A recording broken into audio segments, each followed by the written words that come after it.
E aí, pessoal, bem-vindos a mais um episódio após muitos atrasos e inconveniências aconteceram, mas finalmente estamos aqui. Eu estou tentando falar um pouco menos robótico agora, porque eu estou com minha garganta um pouco lascada. Eu acredito que o Terris aqui também, do Pleidio. Mas a gente está tentando gravar o máximo que a gente consegue, para ver se a gente consegue voltar aos trilhos. No episódio de hoje, a gente queria comentar mais sobre alguns autores, tanto de Adventures, quer dizer, tanto de Visa Nova quanto de Adventures. E a gente queria comentar sobre cada particularidade de cada um, o que a gente acha especial em cada um deles, para assim, tanto explorar melhor o que a mídia pode fazer como um todo, como também o que nos atrai para ela quando a gente pensa na escrita delas. Por exemplo, o que é o charme deles? Qual o que faz a gente gostar tanto? Então, pensando muito bem na ordem de cada um que a gente vai citar, eu gostaria que a gente começasse com o do Cleide, que é uma pessoa que consome obras de muitos autores que nem tem tradução direito, nem tanto para inglês, imagina em português. Então é um cara que tem um repertório grande nesse sentido, para visual novels. Pode começar, Thaís. Então, eu gostaria de começar falando do Lucre, que não é um autor muito conhecido pra cá. Ele escreveu Meikei no Lupercalia, Pútrica, Kaminoe no Mahotsukai, Sisou no Ginka no História. Provavelmente os mais populares dele são Meikei no Lupercalia e Kaminoe, mais na comunidade japonesa em si. Sendo que, tipo, Meikei no Lupercalia tem tradução de fã, meio dura a tradução, mas dá pra ler. E Pútrica ganhou, acho que ano passado, uma tradução oficial. Que eu não sei se é boa, mas falam bem sobre. Enfim, o lance do Lucre, que eu gosto muito, assim, do que ele escreve, como é que ele escreve, a narrativa dele em si, é que ele é muito bom na descrição. Como ele conduz aquela narrativa, tipo, ele bota muito ênfase na imersão do leitor dentro daquela história. E ele sempre usa de uns elementos mais fantasiosos, mais lúdicos para te deixar preso dentro daquela história. O que eu quero dizer com isso? É que, tipo assim, quando tu tá lá lendo, ele vai soltar um monólogo mais ou menos nessas linhas. É como se a minha percepção do mundo fosse distorcida. É como se o mundo estivesse acabando, as paredes estivessem se desfazendo, os pilares que são sustentados em mentiras começam a ser destruídos, entendeu? A descrição dele é sempre meio fantasiosa, ela tenta, tipo, descrever como é que o personagem está se sentindo, entendeu? Exatamente, tu entendeu Ela a ideia, eu criar, acho. tenta criar uma certa imagética sobre como ele quer que o leitor sinta o que o personagem está sentindo. Então. Exatamente. E eu acho isso muito, muito incrível, tipo, de tudo que eu li, ele faz isso muito bem, velho. Ele tem uma capacidade muito grande de escrever e conseguir fazer te prender dentro daquela história, entendeu? Fora isso, eu gosto de como ele trabalha as histórias dele em questão temática, assim, os temas sempre bem legais, histórias interessantes.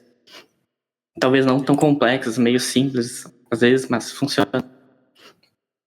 Inclusive, uma forma que eu vi de um amigo no Twitter, né, japonês, que ele descreveu como é que o Luke escreve, que eu gosto muito dessa descrição dele, é que ele fala que a narrativa do Luke é como se fosse veneno. Uma vez que tu entra em contato, tu pode achar uma merda, entendeu? Pode não querer mais ler, se desfazer daquilo, se separar daquilo, porque é algo ruim, né? De certa forma. É assim que ele escreveu, né? Só que se tu se apegar àquele veneno, aquilo lá é como se te viciasse, entendeu? Foi assim que esse japonês amigo meu escreveu. É como se aquilo não fosse necessariamente algo positivo, de certa forma. É difícil. É uma narrativa estranha, é meio tóxico mesmo, é meio maluco, é meio estranho mesmo. E outro autor que eu gostaria de comentar também agora é o Fuya Kanton. Fuya Kanton, acho que só tem Amazing Grace traduzido dele, mas ele escreveu Cherry Hearts, Sakura no Kumo, no Scarlet no Koi, escreveu Cal Charming também. Eu li mais Cal Charming e Cherry Hearts dele só. Mas eu gosto muito dele, provavelmente meu segundo autor favorito. Aí Gosto muito dele em si, né? E a diferença do Furakami é que ele é mais um cara que eu gosto de chamar de cara engraçado. Por que ele é um cara engraçado? Porque a narrativa dele brinca mais com o fato dele enganar o leitor constantemente. Ele gosta muito de contar uma história, aí daqui a pouco chega um ponto da história que ele muda totalmente a narrativa, tipo, ele cria uma reviravolta mirabolante, ele cria um twistzinho maluco, ele faz algum acontecimento muito grande acontecer, entendeu? É sempre uma constante de dele tentar fazer se interessar pela história em si, entendeu? E eu acho muito divertido. Ler Hearts é uma experiência engraçada pra caramba, porque tem um ponto que tu não consegue mais entender se... Como é que minha garganta? Tu não consegue mais entender se aquilo que tu tá vendo ali é exatamente aquilo ali, entendeu? Ele tá sempre se superando pra tentar te enganar de alguma forma e te induzir a acreditar que aquilo é aquilo ali mesmo, entendeu? E... Perdão. E o Furakami é realmente um cara que ele é tão engraçado como escritor que, por exemplo, em Magical Charm, o Trio, a demo do jogo, ela tem conteúdo diferente, obrigatoriamente diferente do jogo. É tipo, eles propositalmente fizeram a demo ter conteúdo que não tem na VN de verdade. E esse conteúdo da demo, se tu lê a demo, que eu diria que é até meio que obrigatório tu ler a demo, ela conecta com a True Route do jogo. E é engraçado que ele contou algo fora do jogo principal e te obriga a ler a demo só pra contar um bagulhinho pequenininho lá na True que conecta com o negócio, entendeu? Esse tipo de cara, ele gosta de se divertir dentro dessa mídia e é raro ver essas coisas assim. Eu Se consigo quiser enxergar isso comentar alguma muito coisa. também. A gente que você descreveu isso me lembra muito que o próprio Jotaro faz com os jogos dele. Que ele gosta muito de fazer esse tipo de baboseira e pra quem gosta dos jogos dele desde antes de ficar mais popular, e até depois também quando o pessoal descobriu as loucuras que ele faz, que ele basicamente não liga pro canone dele. Ele mexe qualquer coisa, tipo, teve o caso mais recente dele que ele colocou peças de lore muito importante em um gabinete de computador customizado de Nier. E tipo, ele não liga. Tanto que ele mesmo fala uma vez, em uma entrevista, que ele comenta que as pessoas que tentam entender seriamente o que ele escreve, de uma maneira coesa no universo, é maluca. Nem ele quer isso, sabe? Ele faz o que ele quiser. Tanto que eu não lembro se ele chegou a criar alguma contradição alguma vez. Mas se não criou, parabéns pra ele, porque o que ele escreve é muito freestyle. Ao mesmo tempo que você entende que. Você deve entender que ele, como escritor, como artista, é um cara que consegue expressar as ideias dele com muita coisa. Principalmente no próprio da narrativa também, que é algo que desde sempre, até na pior das hipóteses, ele conseguia entregar algo muito interessante pro jogador. Então, quando você falou desse negócio da demo, você me lembrou principalmente isso que o próprio Kotaro faz. Que ele gosta muito de soltar essas coisas mais aleatórias às vezes, vai conectar com o principal, mas que ainda assim não chega a ser necessário às vezes. Vai depender, obviamente, mas algo No que caso do ele faz muito. Furakami, essas coisas elas acabam sendo o principal, tipo, o leitor querendo ou não, entendeu? Porque ele é um cara que, tipo assim, ele prioriza muito uma espécie de narrativa que é como se ele já tivesse pensado em tudo que vai acontecer posteriormente, como se ele já tivesse em mente o final, o meio, o twist em si, e a narrativa que precede aquilo ali, ele bola de alguma forma para tentar deixar algo solto ali, uma informação, um foreshadow, qualquer coisa, entendeu?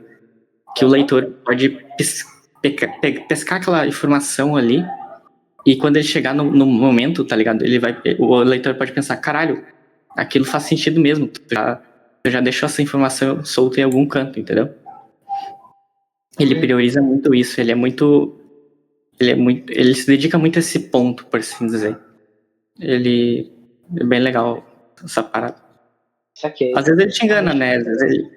Às vezes ele te faz acreditar que, tipo, a água é azul, daí tu vai ver lá na frente a água é vermelha, tá ligado? Aí beleza, tu aceita. Porque tem um motivo dentro da obra, só que, tipo, ele te enganou na narrativa. Aham. Muito maneiro. Outra coisa, só pra terminar de falar, né, é que tematicamente falando, né, as obras dele, elas são muito, muito incríveis, assim. Ele conta coisas simples, por exemplo, Jerry Hearts é uma história sobre os adolescentes e o crescimento deles, de uma forma bem simples, assim, sabe? É eles crescendo como pessoa. E tu acompanha toda essa jornada deles amadurecendo, porque eles são bem adolescentes mesmo, entendeu? Então, no começo também tem muito do conflito, porque o grupo não funciona como grupo. Eles são só uns esquisitos que se conheceram e eles têm que trabalhar junto por um objetivo em comum, entendeu?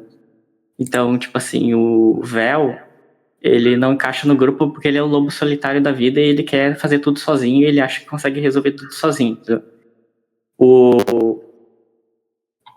O Soma, ele tá lá por um objetivo da missão dele, então ele não liga muito pra galera. A Ariana, ela é a personagem carismática do grupo, então ela tenta unir todo o grupo em si, ela tenta fazer a turma funcionar como grupo, entendeu? Ela é tipo, meio que o centro ali no começo. E tu acompanha toda essa jornada, tu acaba se apegando dos personagens, e tem os pontos na história também que mais coisa acontece, né, tal.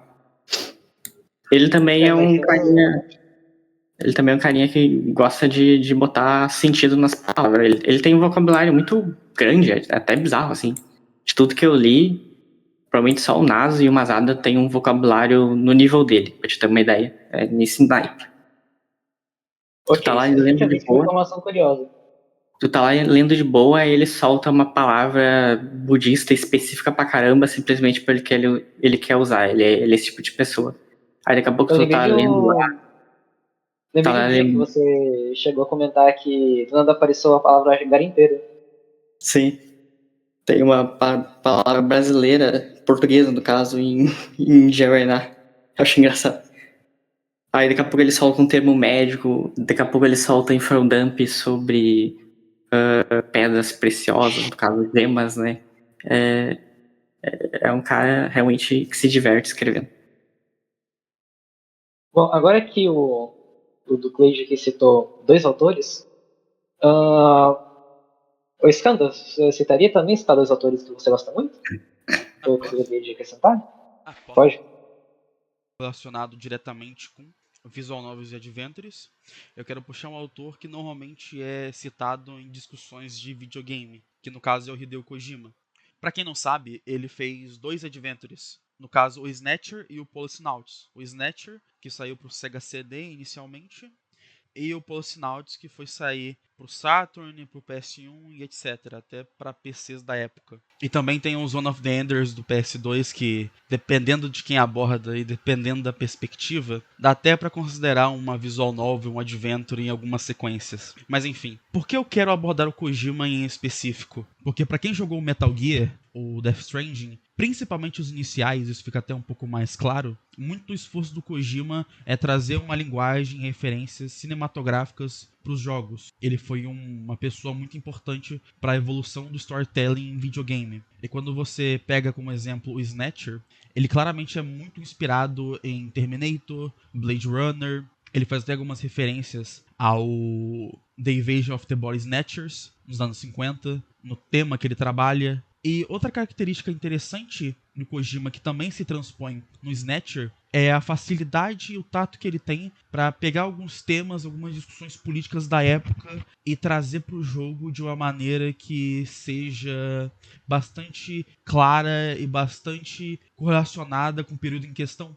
Então, por exemplo, o Snatcher foi um jogo que foi sair no final dos anos 80 e muito da discussão dele, dos vilões e de alguns temas está atrelado tanto ao cyberpunk, toda a questão do Ronald Reagan, etc., como também do final da União Soviética, os inimigos serem soviéticos, chineses, tudo isso está muito relacionado a justamente aquela época onde a União Soviética estava para ruir, e o jogo ele se aproveita bastante disso na narrativa.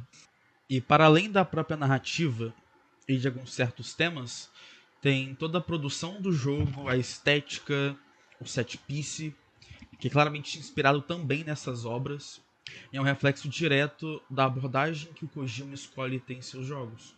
Por exemplo, em Snatcher, na versão do Sega CD, ele é um jogo que é quase que inteiramente dublado, que é uma coisa bem rara para a época e que virou tendência posteriormente. O que é interessante, ainda mais quando você considera que o final do jogo é basicamente uma cutscene de 45 minutos e que só foi batida por ele mesmo só lá no Metal Gear Solid 4. Então, essa voltagem mais cinematográfica, essa prioridade narrativa de storytelling é uma coisa que o Snatcher carrega consigo e que foi muito impressionante para a época e moldou basicamente todo o gênero de adventure que estava por vir. E agora falando brevemente sobre o próximo adventure do Kojima, o Policenauts, ele basicamente pegou aquela fórmula do Snatcher e aprimorou ainda mais. Então, o que gera soberbo fica ainda mais impressionante. Ele pega tudo aquilo e leva a outro patamar.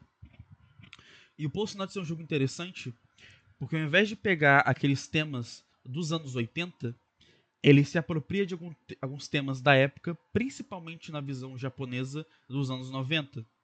Então, nessa época, nós temos o primeiro japonês que foi para o espaço. Então, foi por isso que o Kojima escolheu abordar essa temática de astronautas, policiais. E outro tema que é bastante recorrente no Policenauts é essa guerra entre megacorporações japonesas, principalmente. Porque na época, nos anos 90, existiam diversos atritos entre megacorporações japonesas e americanas, que é uma coisa que foi refletida muito no filme Rising Sun, que é protagonizado pelo Sean Connery e também pelo Wesley Snipes.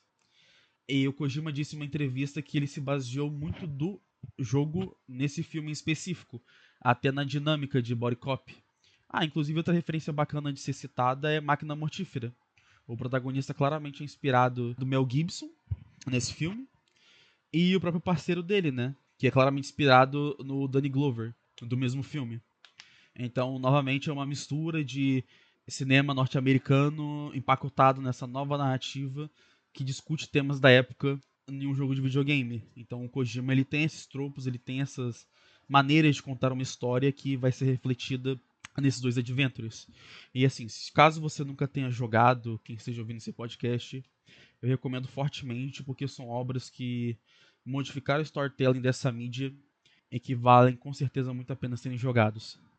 Move Love, Kimi ga no Zomo, da Aegis. O Koike é um escritor interessante porque, como ele mesmo disse em algumas entrevistas, ele não era particularmente conectado com esse nicho até mais ou menos os anos 90, onde ele viu um mercado interessante e acabou largando os trabalhos dele para entrar nesse meio, porque ele achou que seria interessante para ele, tanto do ponto de vista criativo, pessoal, como também no ponto de vista financeiro. Era um nicho de videogame que estava dando muito certo.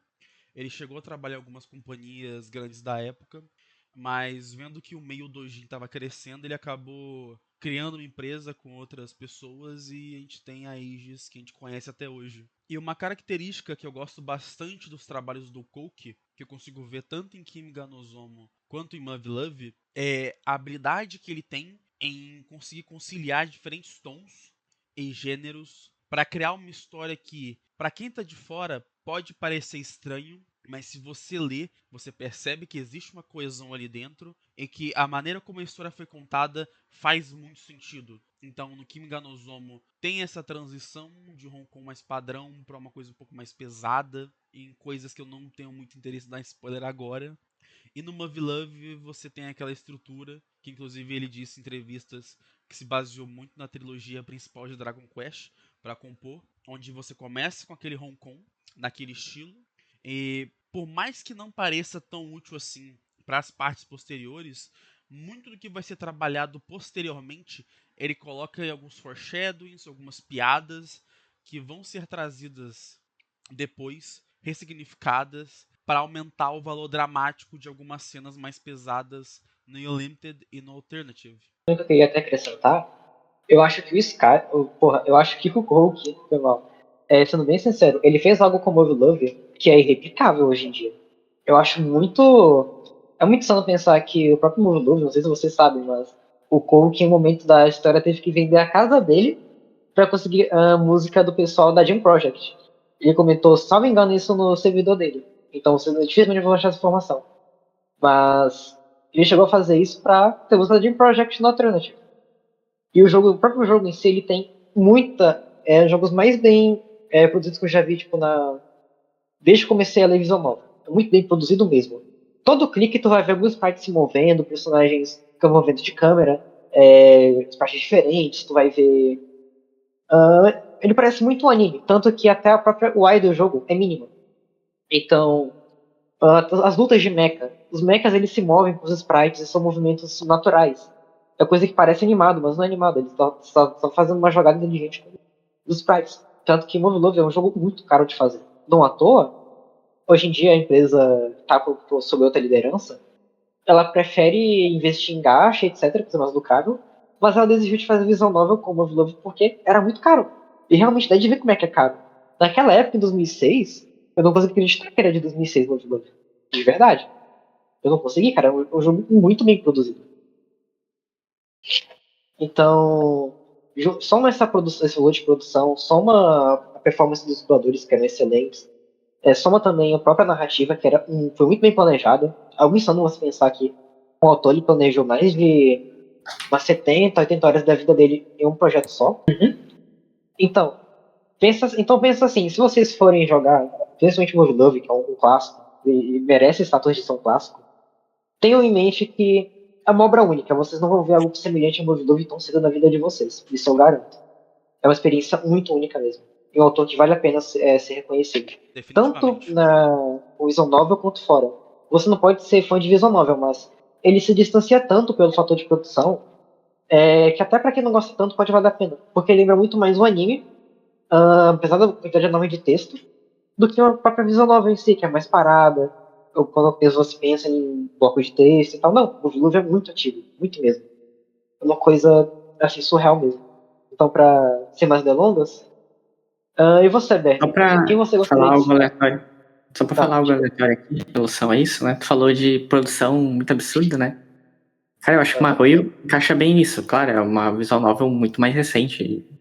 Tu falou que o Movie Love é de 2006, né? Mahoyo saiu quando? 2012. 2012, né? Então, é uma diferença absurda mesmo. Mas, cara, a produção de Mahoyo é, sim, de deixar sem palavra mesmo, entendeu? Coisa que pra quem não tá acostumado com visual vai pegar aquilo e vai ler, pô, parece que tá vendo um anime mesmo, tá vendo um filme animado, porque toda a transição tem uma CG. Tu vê uma luta que não é só corte na tela, é outra experiência. Tem Mas, enfim, pode continuar aí. direção, fotografia. Inclusive é até engraçado que a Com primeira versão do certeza. jogo foi esse action. Só foi ter no relançamento. Dá pra ver onde o dinheiro foi. Sim. Enfim, e você, Bernie, o que você tem a comentar de autores? Então, eu pessoalmente não li muitas visual novels que tenham, tipo assim, o mesmo autor, tipo assim, não li duas visual novels com o mesmo autor, então realmente não posso falar muito bem, porém tem um autor uma franquia que eu gosto bastante, que é a franquia de Lens, e pessoalmente eu considero duas pessoas que fizeram o script do jogo, porque basicamente, uma às vezes estava na staff e a outra estava no script, os dois estavam no script ou nenhum estava no script. Então, basicamente, os dois faziam juntos, que seria o Tada e a Tori. Basicamente, em Lens, eles se revezaram. Tem vezes que o Skadi que fez a Tori que fez o cenário, às vezes o Tada, às vezes enfim. Eu gosto bastante de Lens porque começa como um RPG, tipo assim, o nome escândalo, me lembra aí. É uma paródia de Uma Is. sátira, Uma uma sátira paródia. de Is, basicamente. É, uma paródia com esses RPG antigos. Eu tenho um herói pra salvar a princesa, etc, etc.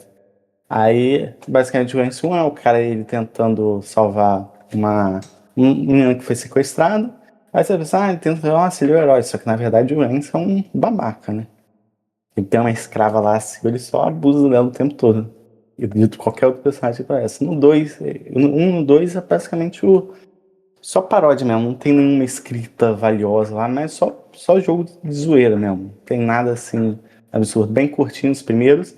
A partir do 3, a coisa começa a mudar muito de forma. Você, como a princesa sequestrada, você tem que ser. Aí você vai entrando no mundo mais político da história, você abrange muito o jogo. Tem personagem do 1 e do 2 que começa a aparecer.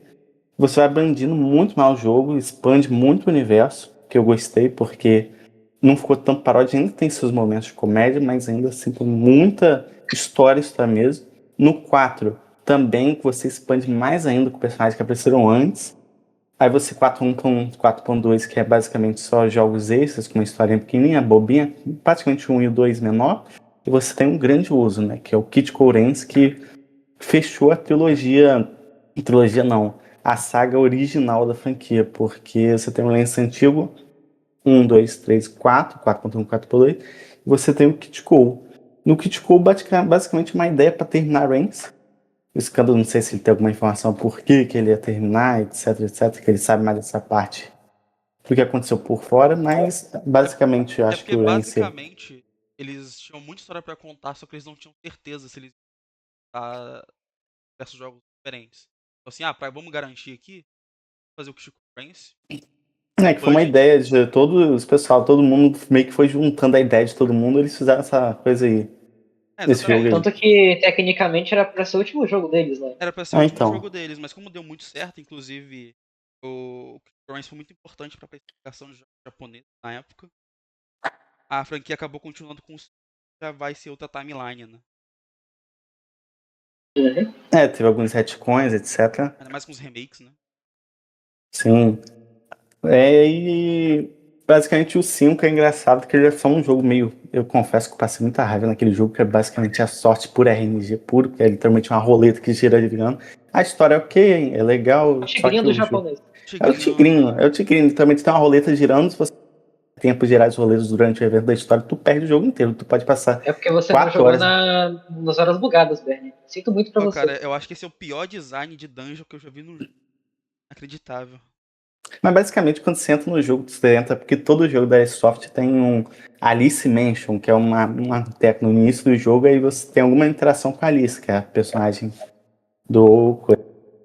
É a mascote da Alice Soft. Inclusive ela tem um spin-off próprio, né? É muito legal. O Scano jogou esse jogo aí, eu não joguei ainda não. O Yokata, né? Alice no Yakata. Ele é basicamente uma releitura de Alice nos País das Maravilhas, só que bem bizarra, com algumas referências da franquia e da empresa atual. É como se fossem fandisques lançados periodicamente.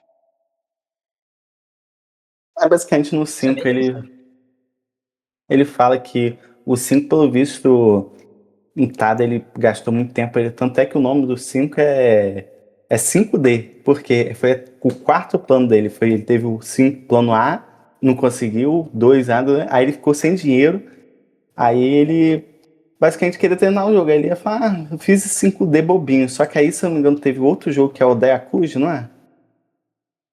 O Dayakuji, o RPG que a Soft foi ao mesmo tempo, não é esse, cara? É verdade, sim. Que meio que Kid Cole já foi um sucesso. Pelo visto, esse Dayakuji vendeu mais ainda que o Kid Cole e meio que salvou o Ence, porque eles foram feitos juntos, fez o Kid Cole, fez sucesso, aí lançou. Foi enquanto o Tada, que ele fica falando Sky toda hora, tá maluco. Ficou o Tada, ele foi fazer o 5, só que ele demorou pra caramba, então gastou dinheiro porque ele refez várias vezes, 3 vezes, né? Ele fez não gostou, não gostou. Aí tanto é que o nome do jogo é 5D. Então aí ele gastou tempo, aí ele só, não tem dinheiro com ele. Aí não ia finalizar ali, não ia ter jogo. Aí o Derek Cruz salvou, aí ele fez o 5D mais zoeira, aí a partir do 6 ele expande mais, começa a expandir mais ainda o universo.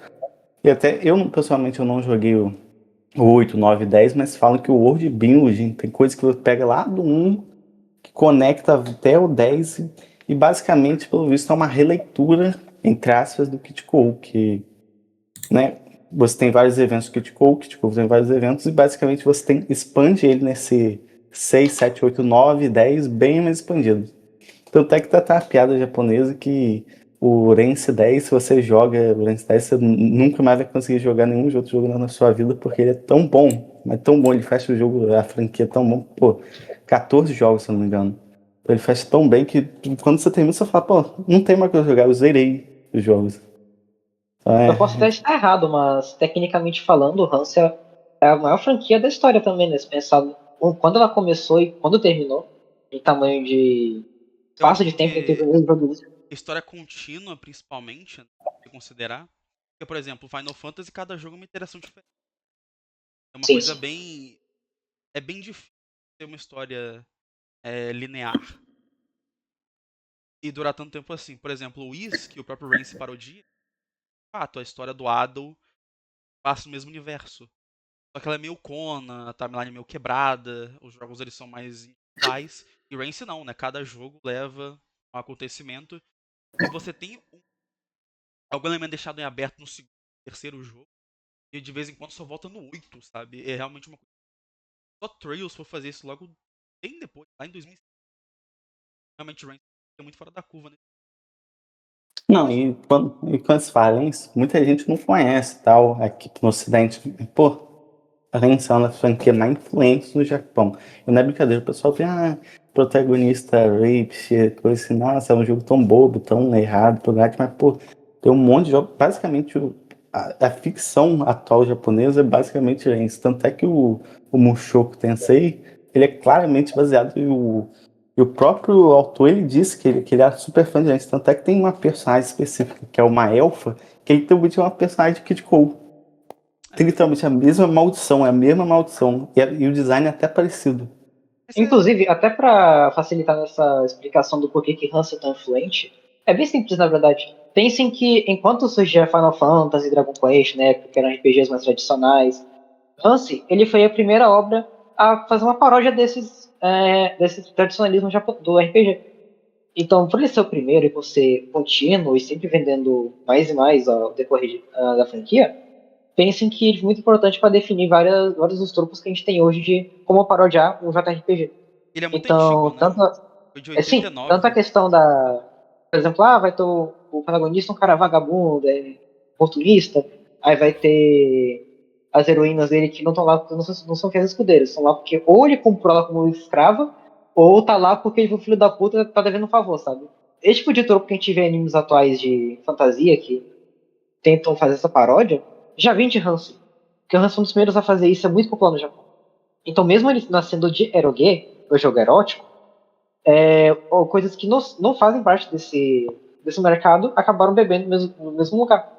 Porque Hans é o pioneiro nisso. Sempre foi pioneiro. Inclusive, o Rance é interessante porque foi uma franquia que abraçou o jeito de gamificação dentro da própria história, né? Então, referencia status, níveis, etc. Coisa que a gente vê o tempo todo. Realmente foi bem fora da curva. Inclusive, outra coisa que é legal em Rance é que ele não se preocupa muito com lógica interna. É muito normal a gente ver elementos convencionais para um set piece de fantasia. Então aparece um computador, aparece uma maid. Rance é uma franquia bem. Não se preocupa muito com certos aspectos. Inclusive, para quem não sabe, no remake do 3 aparece o literal Trevor do GTA V. E realmente é o Trevor, não é piada. O nome dele é Trevor, ele tem a cara do Trevor. Foda-se, nada, a Ubisoft não se importa. Uhum. Se eu não me engano, Agora, como Pode falar. eu acho que é no 4 escândalo, no 3, eu acho. Que tem uma parte que você simplesmente consegue entrar no prédio da Ubisoft. Você vai falando com todos os membros aí, se eu não me Ah, engano. o Kishkou É o também tem isso Tá, aí. é o Kit Kou também. Você entra com o Taro, com o Yuki, o Você pessoal mata ele. assim. Você pode matar, você tem. Que são aqueles Golden Hand, que é tipo um fantasminha que virou o símbolo do Tada. Então, pô, eu acho muito da hora isso. Você consegue entrar e todo jogo praticamente você consegue interagir com os personagens, com a Alice, com o Tada. E às vezes eles contam a história do jogo, da criação, etc, etc. Thiago, pra falar, cara. Ah, como a gente já completou aqui tá quase para completar a roda, eu vou citar só um autor, porque como eu comentei no começo, eu tô com a garra um pouco ferrada. Então o pessoal aqui escolheu 3 autores, eu escolhi apenas 2. Mas eu queria começar com um cara que escreve Adventures, o Shu Takumi. E quem é Shu Takumi? É o cara que escreveu Zé Saturn, só para resumir bem. Mas, claro, ele fez outras coisas. Ele fez Ghost Trick também, que não é tão popular assim, mas ele tem seus fãs. Mas o que me atraiu no Shutaku, meu ponto de citar aqui nesse episódio, é o quanto ele é um ótimo autor para conciliar mistério. Mistério, investigação e principalmente humor. Ele é um cara que tem um humor muito único dentro do próprio nicho dele. Porque é uma coisa que se pega muito nas traduções, ele é um cara que gosta de fazer muito trocadilho. Então vai ter, principalmente essa atenção, isso é muito importante. Como, por exemplo, vai ter personagem com um nome específico, e esse nome, na verdade, é uma piada. Seja durante uma piada que vai ser importante, ou não, só uma coisa que vai antes fazer dar uma tira mais risada quando você perceber quando ele usou. Entende? Seja com algum ditado, seja com algum autor, seja com uma piada mais suja. Tem sempre esse tipo de jogada. Eu acho muito interessante, porque é algo que é muito japonês, mas que nas traduções eles conseguem trazer de uma forma que soe bem natural para o público. Então, por exemplo, esse Atronay, ele tem nomes traduzidos, obviamente, não vão ser pelo do japonês. Quer dizer, não serão mantidos do japonês, mas funcionam. Tanto que a tradução em português da Japonês Sabão, ela é muito celebrada entre o pessoal de tradução porque ela consegue manter isso muito bem.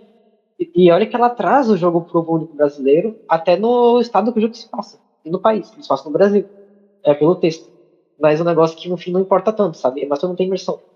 Então ele vai trazer personagens com sotaque brasileiro, do interior, por exemplo, de Minas. Tem um personagem que ela fala com sotaque de Minas, se não me falha a memória.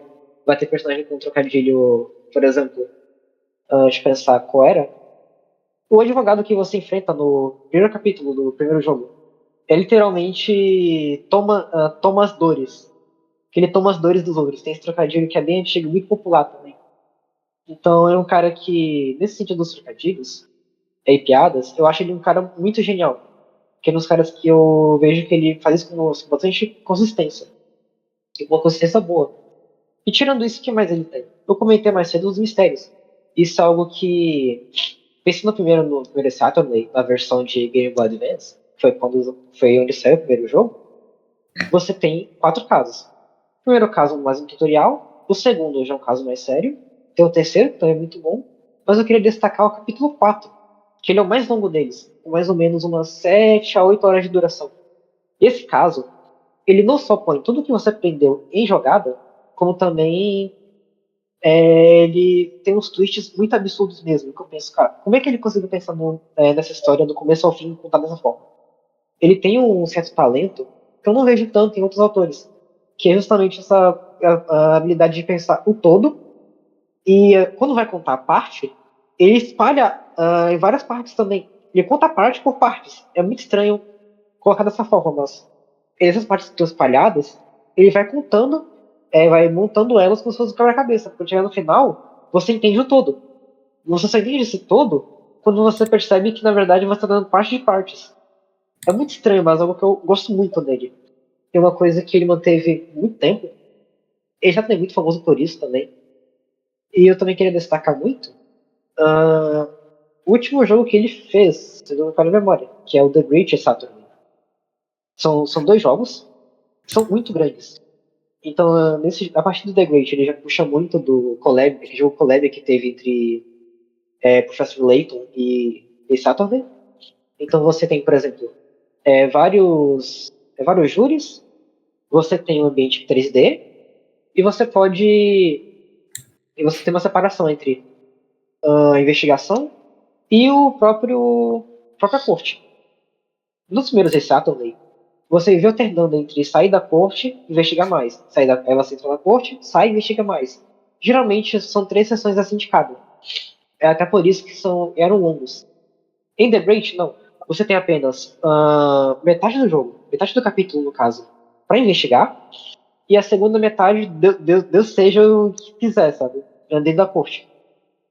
Então você passa muito tempo lá dentro.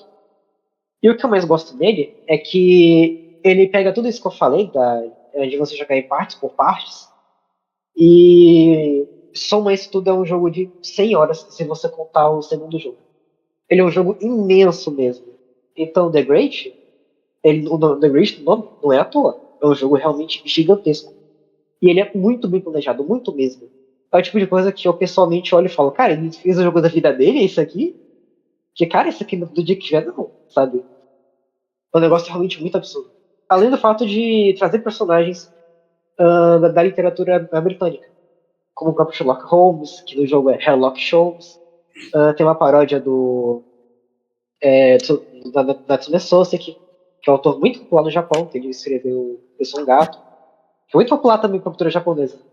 A gente também tem uma paródia do Shakespeare, que na localização em inglês ficou Shakespeare. Então, assim, ele é um cara muito único dentro da indústria. No começo eu fiquei triste quando eu descobri que The Great não foi popular no Japão. E até foi uma luta para ele ter uma tradução oficial. Mas quando teve, eu tive que bater palmas, porque é uma equipe que eu vi que claramente gosta muito do material original. Gosta muito e aprecia. Eles respeitam muito o próprio autor e a própria obra. Então, por exemplo, todos os personagens, como o jogo se passa na Britânia primariamente, todos os personagens são dublados por dubladores britânicos. Entendeu? Americano, que eu saiba. A própria equipe de localização também é britânica, então você tem inglês britânico ali inteiramente integral. Você tem toda a parte gráfica refeita. É um trabalho muito meticuloso. Então, isso sou muito na minha experiência, porque eu me sentia muito lendo o próprio livro mesmo da época, principalmente Sherlock Holmes. Eu me sinto muito lendo Sherlock Holmes. É uma experiência muito legal. Que eu queria muito destacar aqui. Que o Shitokumi é um cara que vale a pena você ter experiência de ao menos jogar um jogo dele. Ele é um cara muito massa mesmo. Vou algo a acrescentar? É o que eu posso dizer que esse Attorney é uma franquia muito criativa. É muito interessante como ele consegue lidar com certos estereótipos, certos arquétipos de mistério. E independente do que você imaginar, você sempre vai estar errado. É realmente legal, Definitivamente. interessante como ele consegue misturar a fantasia, o mistério com as referências. E que é uma coisa muito. Realmente esse Attorney é um franquia bem diferente. É outra mídia de mistério. Feito tanto. Tanto que, quando eu tava jogando The Great, eu não vou dar spoiler, mas o capítulo 3 de The Great foi quando o jogo me ganhou. Porque ele fez algo que, salvo me engano, foi feito em Saturday 5, mas o jeito que ele fez em The Great me deixou doido. Eu tava, caralho, como? É tipo, como é que continua? Eu perco? Como é que é? Eu ganhei? Isso é um negócio que o jogo ele te puxa até a metade do capítulo 4, porque o protagonista fica com a mesma sensação, tipo, cara, eu ganhei esse caso ou não? O que acontece? É muito impressionante como ele consegue quebrar o que ele mesmo constrói. Ele é um cara que consegue se reinventar muitas vezes. Só Então, pra comentar uma coisa, talvez não relevante com o que tu falou, mas eu acho engraçado que essa franquia em si, ela é mais popular no Ocidente do que eu vejo comentarem ela no Japão, entendeu? Dentro da comunidade japonesa, tu não tem tanto sucesso, tanta popularidade, tanto reconhecimento assim do que eu percebo, tá ligado? Eu acho isso é isso verdade. curioso. Tanto que, por exemplo, eu comentei de The Breach não vender tanto no Japão, e tem um motivo pra isso. Os japoneses só não gostaram. E somado a isso, a franquia estava mais decadente em vendas. Tanto que demorou anos para The Great ser traduzido oficialmente. E quando foi com um port e um remaster para todas as plataformas. Tanto que quando saiu esse remaster, esse versão traduzida, ela rapidinho vendeu 1 milhão de cópias. Hoje em dia ela tá com 2 milhões de cópias vendidas no mundo todo. Só na versão da Steam, de console. É realmente um Interessante. feito muito grande para um jogo, pra um jogo que não é ocidental. Que Sim, interessante, é né? bem, Porque teve uma pesquisa bem da Capcom não diferente. faz tanto tempo assim, da de P. Aí aqui no Ocidente, obviamente quem venceu foi Resident Evil. No Japão foi o Monster Hunter, mas logo de seguida tava esse Attorney. Então eu acho que Aham, ainda existe um interesse no Japão, apesar da última iteração da franquia ter agradado tanto eles assim. definitivamente. Tanto que eu tô aqui só esqueleto esperando essa Play 7. Não terminei nem de jogar o resto, mas eu tô esperando. Eu tô tipo a Jakuten, sabe? Eu tô lá no caixão esperando alguma coisa. É isso aí. Agora, pra voltar aqui à roda, qual seria o último autor que você quer comentar, Teres? Cara, é o meu herói, é minha lenda, minha inspiração, minha salvação. Eu posso ficar 10 horas elogiando o cara aqui, porque eu gosto muito dele. Eu acompanho ele desde que eu terminei Moio, pra te ter uma ideia, no Twitter, que já deve fazer mais de 1 ano e meio, se pá. A minha profile pic aqui no Discord é uma das obras dele, inclusive. E o Yoshibaya Okito, eu vou começar comentando um pouquinho de como ele começou, tá? Um pouquinho mais de técnico da experiência dele como escritor, porque ele é um autor que eu me aprofundei tanto que eu sei esse tipo de informação dos staff book que eu li, tá ligado? Então, o Yoshibaya Okito começou a escrever lá por cerca de 2011, 2010, quando ele se juntou à Favorite, que é uma developer não tão famosa pra cá, mas famosa no Japão, numa época que eles estavam crescendo, assim, tava tentando. E ele comenta que o Mizuma, né, que é o diretor, comenta num dos staff book, que quando o Yoshibaya Okito entregou o script pra ele, aquele script não servia pra Bishoujo Game. Era um script que não tinha nada a ver com o que o estúdio fazia. Aí ele pediu pro Yoshibaya Okito reescrever o script. E foi lá, ele reescreveu o script todo. Mesmo assim, o Mizuma disse que ele rejeitou. O Mizuma cita no staffbook que eles ficaram trocando cerca de 1.000 e-mail até o Yoshibaya Okito conseguir escrever algo que seria aceitável para publicar pela desenvolvedora, tá ligado? Pra gente ver quanto que ele sofreu para conseguir algo base para poder começar a obra dele, nesse nível. Outra coisa que o Yoshibaya Okito comenta até no Twitter dele, né, que ele sofreu muito no começo, é que ele não dava o devido valor aos personagens na obra dele. Por exemplo, ele tinha muita ideia do que ele quer contar numa história. Eu quero contar sobre isso, tal tema, aquele lá, sobre tal coisa, tal acontecimento. Ou seja, eu li um estudo lá que é interessante, quero contar sobre isso também. Ele sempre teve a criatividade, ele sempre teve a ideia. Tu consegue facilmente perceber isso pelas obras dele. Só que ele não sabia como criar personagens interessantes. E o Mizuma, como diretor da Favorite, ele tem um lema que ele leva até pra vida dele, que os personagens são o coração da obra. Tu não consegue contar uma boa história se tu não tiver personagens interessantes, entendeu? Ele usa os personagens para o leitor em si se conectar e poder aproveitar a história em si, a obra em si, os temas que ela quer contar, entendeu? É tudo uma parte importante. É assim que o Mizuma pensa. E ele começou a botar isso na cabeça do Yoshibara. Tá, passando todo esse ponto, né, o Yoshibara Okito conseguiu estabelecer o script dele e tal, ele conseguiu publicar a primeira obra dele, né, de autoria dele. E o Eletori da Isekai foi lançado, inclusive, numa época que tava o Japão passando por uma crise, né, porque teve um terremoto lá na volta da desenvolvedora. Foi uma situação até meio difícil. E o Yoshibara Okito até escreveu meio que a obra como uma ideia, tipo assim, pra quem tá mal, né, quem precisa de uma ajuda no sentido emocional, essa obra vai tentar atingir esse público, entendeu? É uma coisa que ele comenta no staff book. Dado o lançamento, né, conseguiram lançar com sucesso, o Hiroshima Isekai foi sucesso legalzinho, foi popular, o pessoal curtiu. Só que o lance com o Hiroseka é que muito do público japonês, no caso, né, do público em si, eles não curtiram a conclusão em si, eles sentiram que ficou faltando coisa, dava pra explorar mais. Tem coisa assim que é meio solucionada, meio, como é que eu posso dizer, mas conveniente demais, sabe? Ele concluiu lá e aquela é a conclusão e tu tem que engolir daquele jeito porque ele não explorou o suficiente. Sendo que Hiroseka já é uma visão novel com, tipo, 45 horas na minha velocidade de leitura, tá ligado? Aí, um ano depois, 1 ano e meio, por aí, a Favorite anunciou Hirohika, que é Hiro Toridori no Hikari, que é a continuação, né? E o Yoshibara Okito já estava escrevendo isso desde que ele terminou Hiroseka, né? Que ele sentiu ele mesmo que, tipo, não, essa obra é boa, só que, tipo, eu quero explorar mais. Tem coisa aqui pendente que eu posso fazer melhor. Tanto que Hiro Toridori no Hikari originalmente era pra ser considerado um fandisk, né? Era pra ser, tipo, o que Hoshizora no Memória e Eternal Heart foi pro Hoshizora no Memória. Só que acabou sendo um sequel, porque o Yukito é um cara muito maluco das ideias que ele começa a escrever, Aí ele entrega um script de 1 milhão e poucas letras, tá ligado? Em japonês, que é coisa pra um cacete. E eles fizeram um jogo longo. Um jogo de cerca de Pra 40 e vocês terem poucas horas.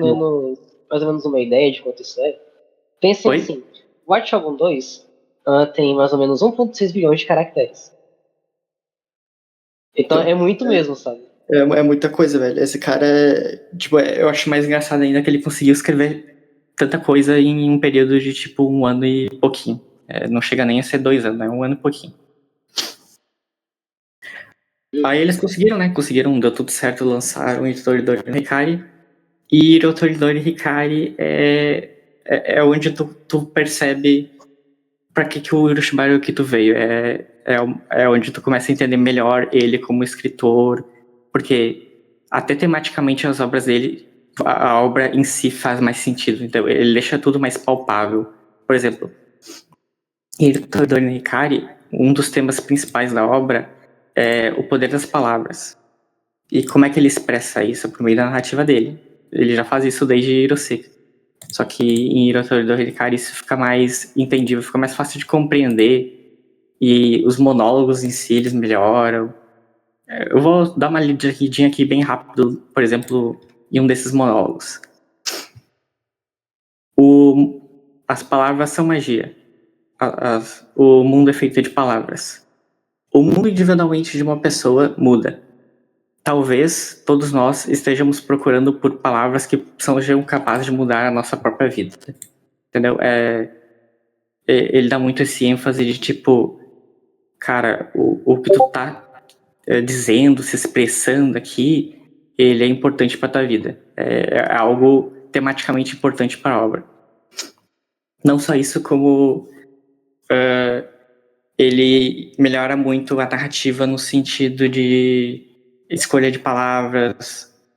Uma coisinha que tu percebe também em Hiroseka, né? Tem um pouquinho de repetição, né? Ele repete algumas palavras hora e meia, porque ele não usa tanto termo diferente, ele geralmente usa os mesmos termos. Só que em Hirohiko isso começa a fazer mais sentido, ele começa a estabelecer isso de alguma forma que começa a virar um tema que conversa entre as obras dele. Por exemplo, ele repetir essas palavras vai ser algo que tu vai ver, as mesmas palavras talvez, em Moio. Aí tu começa a conectar tudo. Pô, não chega a ser algo chato de tu ver essa repetição, porque fica algo que instalou como se fosse uma assinatura, uma marca própria dele, essa narrativa, entendeu? Enfim. Itoridori Hikari lançou lá, foi um sucesso, o pessoal curtiu pra caramba. Eu considero Itoridori Hikari um salto enorme em questão de qualidade em relação a Itoridori no Sekai. E pulando alguns anos, né, agora, lá pra 2018, Itoridori Hikari lançou em 2012, 6 anos de gap. Aí daí tu pensa, pô, o cara ficou 6 anos sem escrever. Não, calma lá. Desde que Itoridori Hikari terminou, ou seja, lá desde 2012 no caso, finalzinho ali, o Yukito começou a escrever. E Moio, ele já tinha uma ideia em mente, queria publicar essa obra em si. O Mizuma tinha dado várias opções de projeto para ele, né? E uma dessas opções era uma obra sobre Mahou Shoujo. Aí o Yukito viu aquela ideia, pô, eu consigo escrever uma história sobre isso aqui. Vamos tentar. Aí o Yukito escreveu um script base, né? Eles não chegam a citar no Staff Book quão longo foi o script base lá. E o Mizuma deu uma olhada e viu, pô, tu tá escrevendo uma história sobre Mahou Shoujo, só que, tipo, não parece, tá ligado? É engraçado a questão do Mizuma, porque ele sabe que, tipo, desde que ele deu esse tema pro Yukito, ele sabia que ele não ia entregar algo exatamente aquilo ali. Porque o Yukito, ele tem umas ideias meio brilhantes, assim, ele gosta de subverter algumas coisas. Enfim. Então, a produção de Moio, ela começou desde essa época, desde 2012 eles começaram a investir em Moio, e desde então o Yukito estava escrevendo.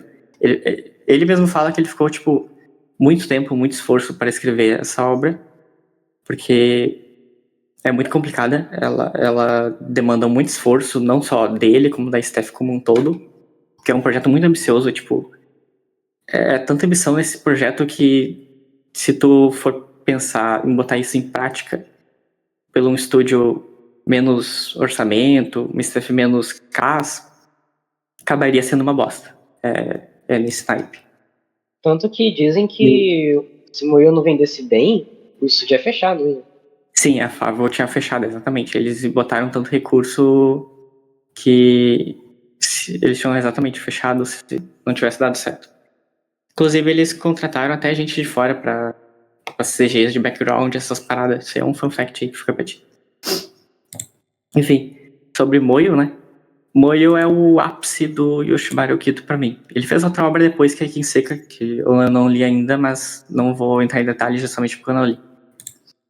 Mas Moyo é tu pegar aquilo que eu, por exemplo, que eu comentei que eu gosto em Hirotori do Neikari, e tu explorar mais a fundo, tu melhorar ainda mais a narrativa, tu deixar ela ainda mais interessante, mais imersiva, melhorar ainda mais os personagens, a produção, tudo, é simplesmente difícil até de descrever. Tanto que tem uns monólogos em Moyo que até hoje eu fico pensando sobre. Por exemplo, tem uma cena mais pra frente lá, acho que é na Rota da Haru, que pra descrever os sentimentos do Taiga numa cena, que eu não posso entrar em muito detalhe da cena, mas eu posso entrar em detalhe do monólogo, o Yoshibari Okito escreve mais ou menos assim. Esse mundo é como uma caixa sólida.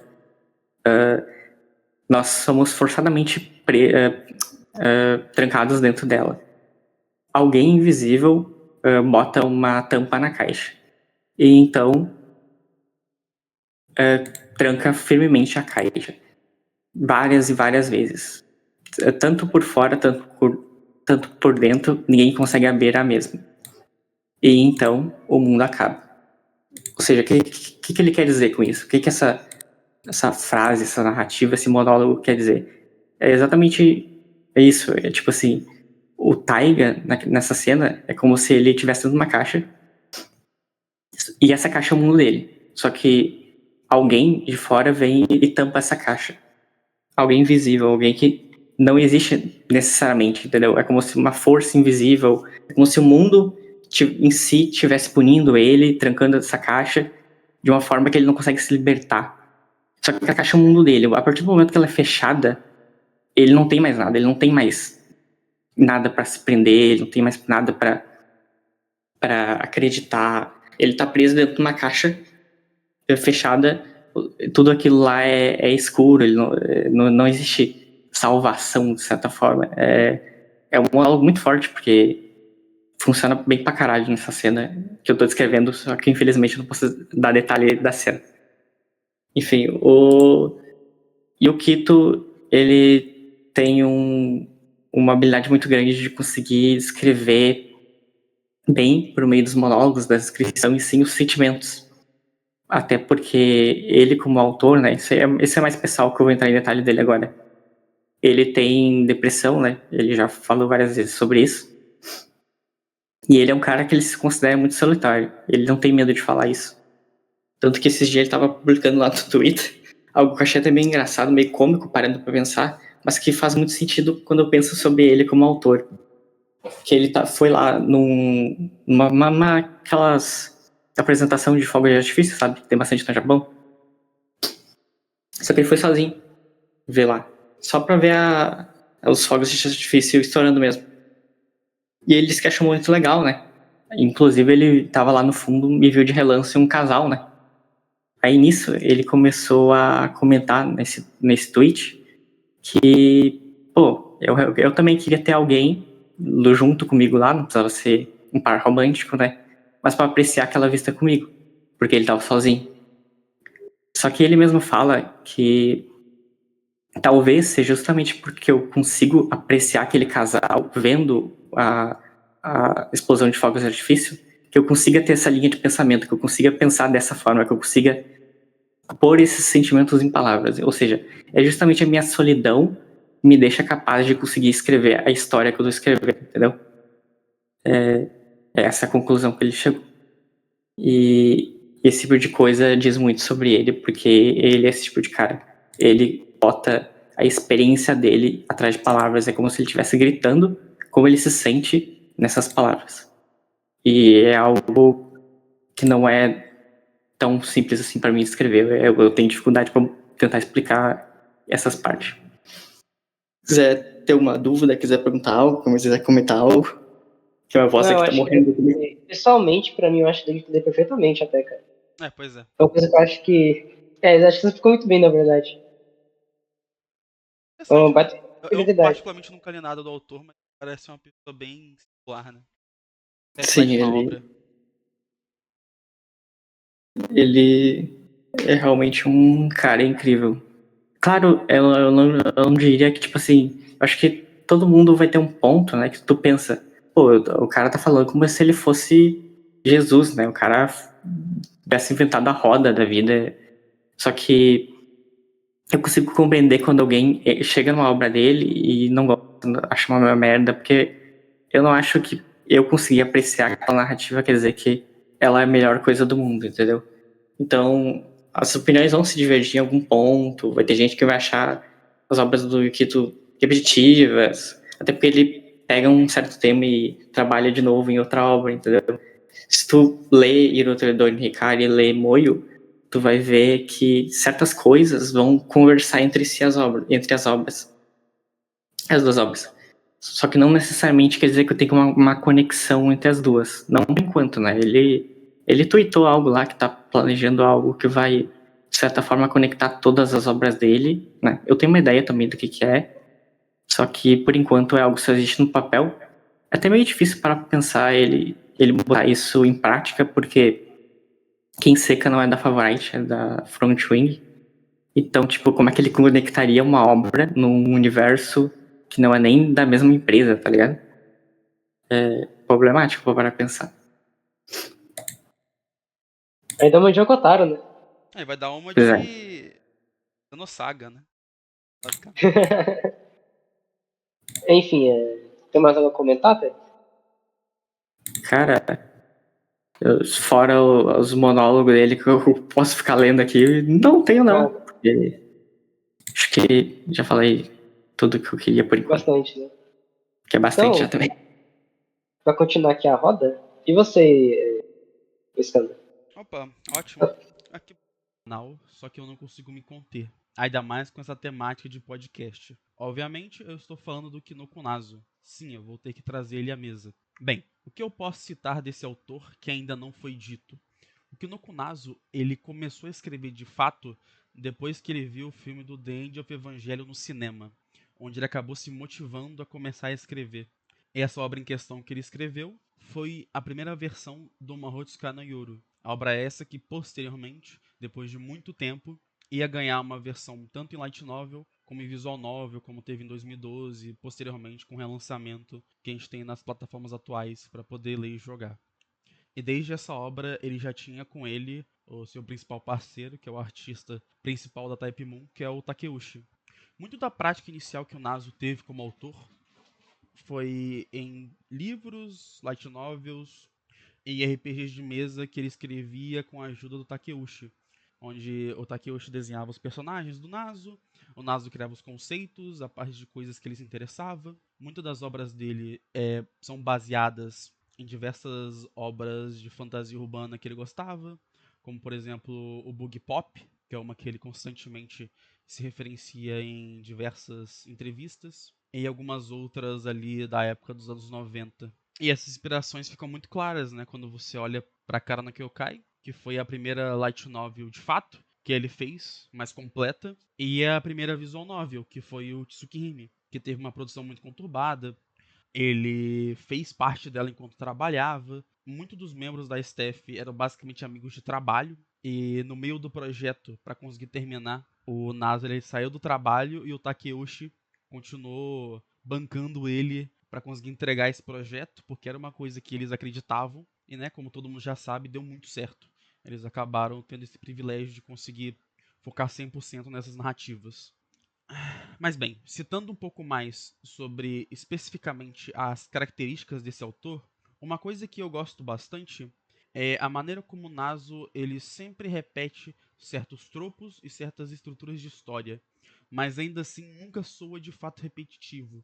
E quando eu digo isso, é uma coisa que se estende desde as light novels, como Kara no Kyokai, até as visual novels, como Tsukihime e o Fate Stay Night, e até mesmo no Fate Go, que é o gacha. Então ele mantém esses mesmos padrões.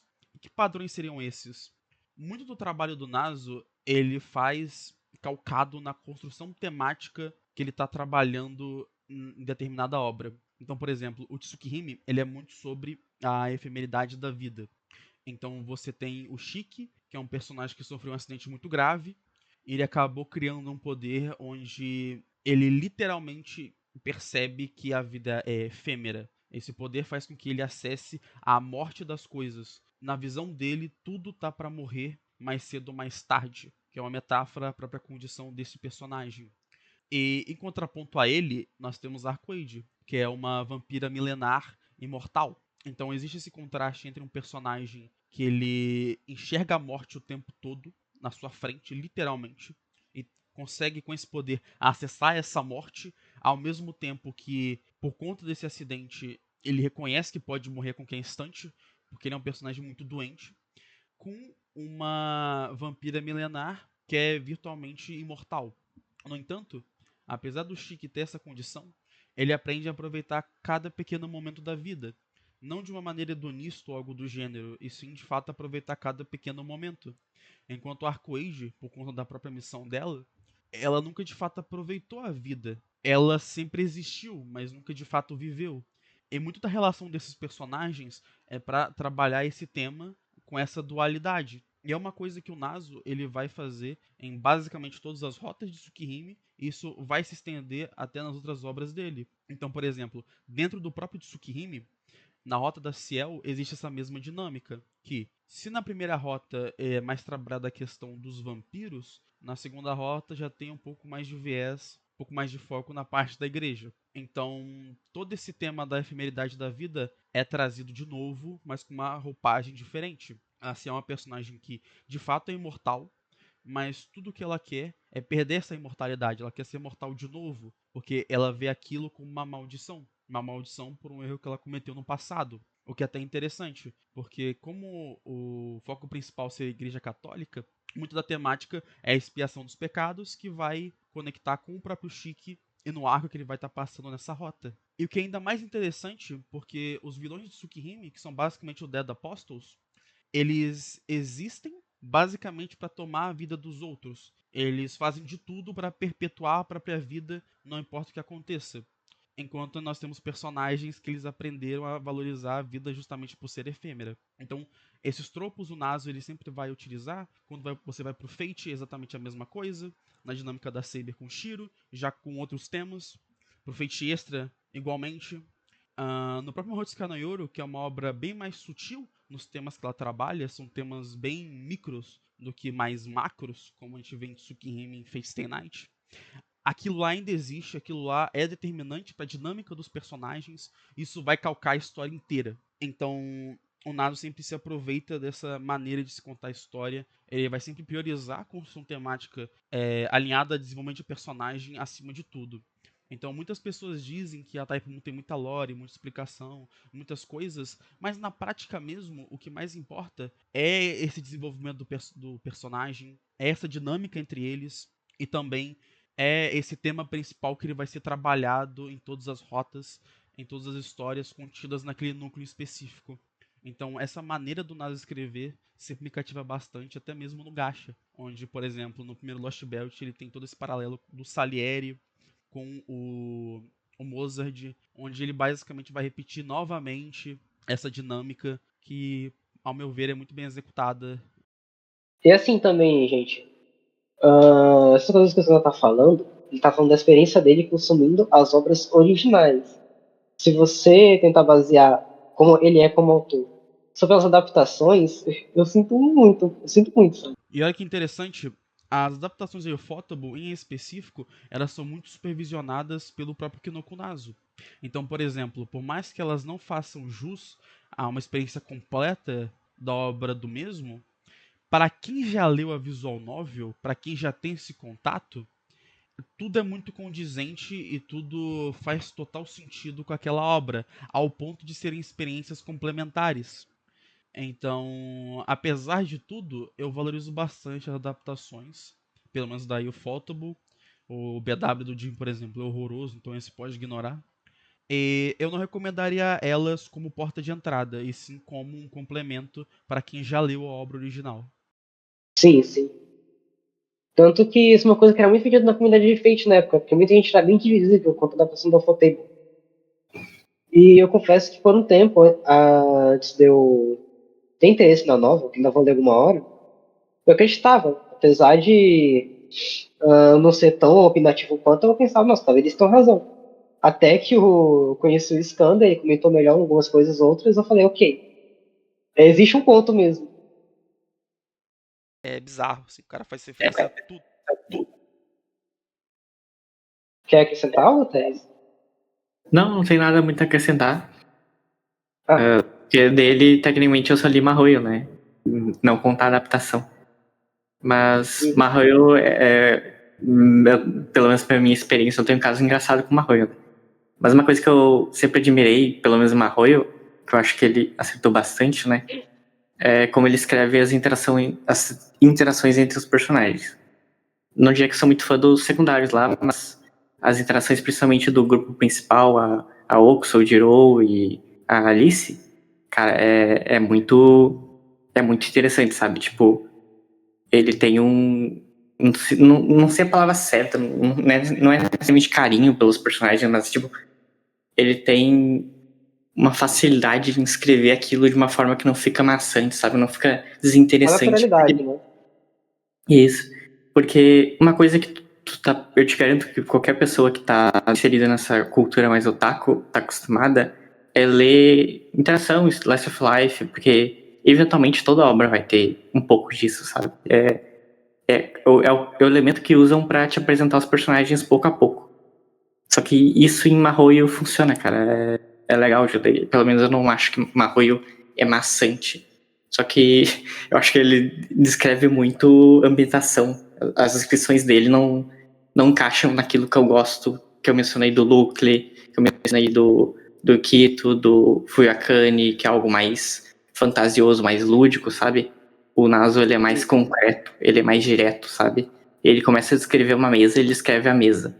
Claro, a narrativa dele em questão de vocabulário é bem incrível. Ele tem um vocabulário muito, muito grande. Sabe quando, tipo assim, a narrativa daquele autor, ela te chama atenção pela própria narrativa em si, não pelo conteúdo do texto ali, da frase? É nesse daí. É algo muito perto do literário, por assim dizer. Sim, sim. Literário no sentido de literatura, tá? De livro. Uhum.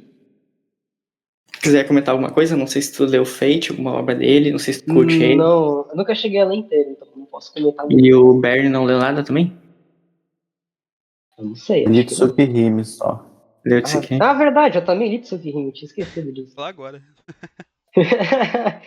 Então, é que o Tsukihime, apesar de eu gostar um pouco, eu não tenho tanta coisa a comentar quanto o Skandar tem.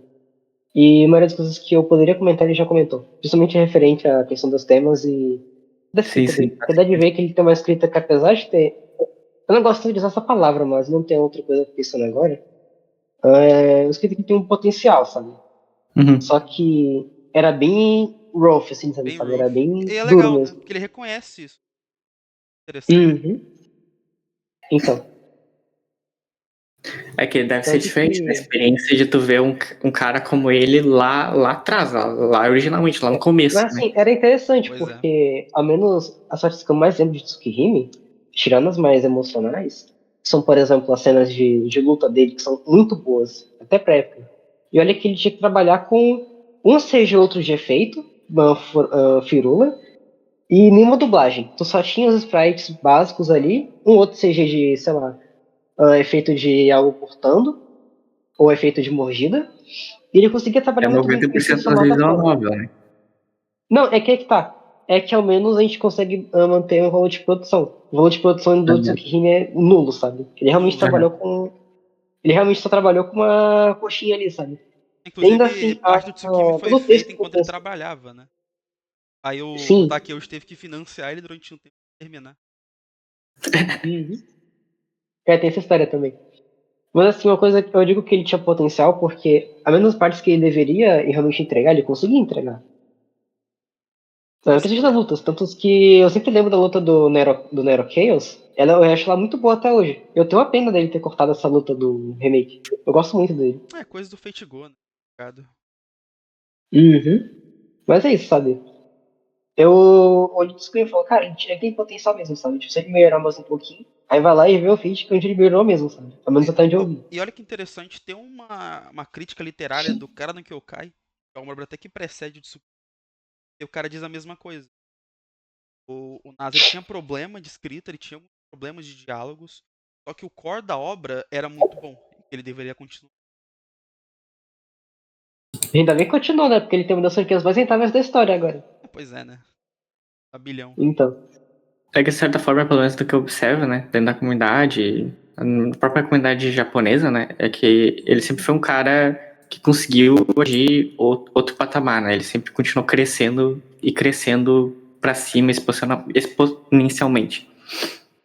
Que tu pega Tanto que sempre Tsukihime, comentam, cara, cada lance best que ele faz é um negócio absurdo também. Pô, assim, só uma Tsukihime, curiosidade aqui, ele foi responsável pela adaptação de Kimetsu, né? Pra você ver o tamanho desse cara. e Tsukihime é simplesmente um clássico, né, é a inspiração de várias obras, vários títulos, vários autores. Tem gente que se inspirou em si nele, né? É bem normal. E hoje em dia também é a fase principal do que define a era Doji no Japão. Pois é. Querendo ou não. Sim. Ele e o Torou, né? Dois. Uhum. E pra terminar aqui a roda também, e você, Bernie, qual é o último autor que você quer citar aqui? Ô, Bernie. Bernie dormiu, velho. Enfim. Não, tô aqui. Ah, vai lá, Aí. Bernie. Desgraçado. Cara, eu gostaria de falar sobre meu GOAT. Meu GOAT, o Maruto, que fez a grande Engage Kids. Que foi o grande Engage Kids. Vai se Pedrada fuder, isso aí. cara. Teu Não, GOAT não é o esse- Skyd, velho. Como assim? Não, faltou Futanari. Faltou Cara, mais ainda, né? Faltou Scat. ah, Maruto vocês devem conhecer por White Album 2, né? Vocês devem conhecer por uma Eu obra não pouco conheço não, e famosa. aí? Aí você vai sair daqui e vai procurar emprego. Aí você. Não, aí você não. Aí você provavelmente conhece sobre uma obra pouco famosa chamada Saikano, né? Aquela obra lá. E Então, o Engage Kiss. eu ia falar que Saikano é dele, né? Cara, Engage Kiss é dele também, caralho. Que Engage Kiss bosta. é dele. Pois é. Cara, é porque Engage Kiss eu assisti no lançamento e pensa num Então, animezinho ruim, tá ligado? cara, é divertido. Aquela cena da feira lá. Cara, era metade um triângulo amoroso engraçado e outra metade era tipo inspiração E isso o armamentista. Skad. O Skad de novo. que No Skad não. foreshadowing, tá chegando o Skad, Mas, relaxa. Cara, a gente tem que fazer um Maruto. desafio, né? Tipo, a cada vez que o Sky é citado, toma um shot. Pois é. mas, tipo assim, pra passar um pouquinho de pano, né? A produção de anime é outra parada, assim. Tu ser um cara bom, tenta produzir. Como escritor, né? Tu individualmente. Pode ser bom, tenta produzir um anime lá. Aquele script que tu produziu, ele vai passar por um processo, vai passar por outra mão, vai passar por um cara que vai escrever o storyboard em si, vai passar pelo cara que vai escrever o script das cenas, vai passar pelo diretor, vai passar pela mão de tanta gente, que às vezes aquele produto que tu apresentou, ele se torna outra coisa, né? Então, por exemplo, tu vê isso no Jun Maeda, né? O Jun Maeda, ele não é um cara ruim, cara. As obras que ele produziu são legais, principalmente as visual novel, né? Só que daí tu vê os animes originais dele, né? Principalmente Kami-sama-ni, que é o Nossa, último, né? E porra, tu pensa num Não, bagulho quer nenhum. O que você tá acredito porcaria. nisso falando, aí não, cara? cara. O que você tá falando? Isso daí não Pensa num existe, bagulho não. porcaria, velho. Não, Pensa Ele num ele fez. negócio falou. ruim. Não, ele falou que essa seria a obra mais triste dele. Realmente, foi a mais triste. Eu chorei. Pô, velho. Eu Eu chorei chorei de rir, também. né? Naquela cena lá do computador quântico. Nossa senhora, horrorosa. Cadeira de roda lá. Ah, não dá, cara, é horroroso. Cara, eu tava E pior que essa quando cena da cadeira de saiu. rodas chegou perto daquela época do tijolinho, né? Do tijolinho, nossa, do Alan Zoca. Cara, na época foi um hype desgraçado por isso, porque, pô, um autor de É que Clannad, ele é popular, né? Querendo ou não. Pois é. Aí todo mundo botou mó fé nele nessa obra, todo mundo, nossa, vai ser maravilhoso. Tá, mas aí, cara, os primeiros 2, 3 episódios são divertidos.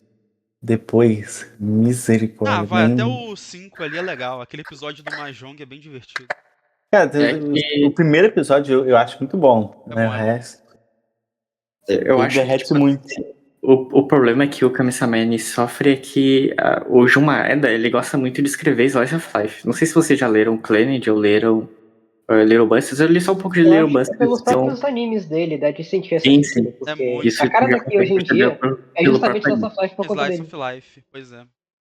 Só que ele não gosta de contar só uma história sobre romance e comédia, entendeu? Não Ele tem que botar sempre quer desgraça. botar algo a mais na história dele. E esse algo a mais sempre é algum tipo de desgraça na narrativa. Isso é uma E forma. sempre somado à temática também. Isso, de uma forma para causar emoção no telespectador, né? Querendo ou não, parece que eu tô reduzindo a coisa, mas é isso, né? Querendo ou não, tu não tem como escapar muito disso. Uhum.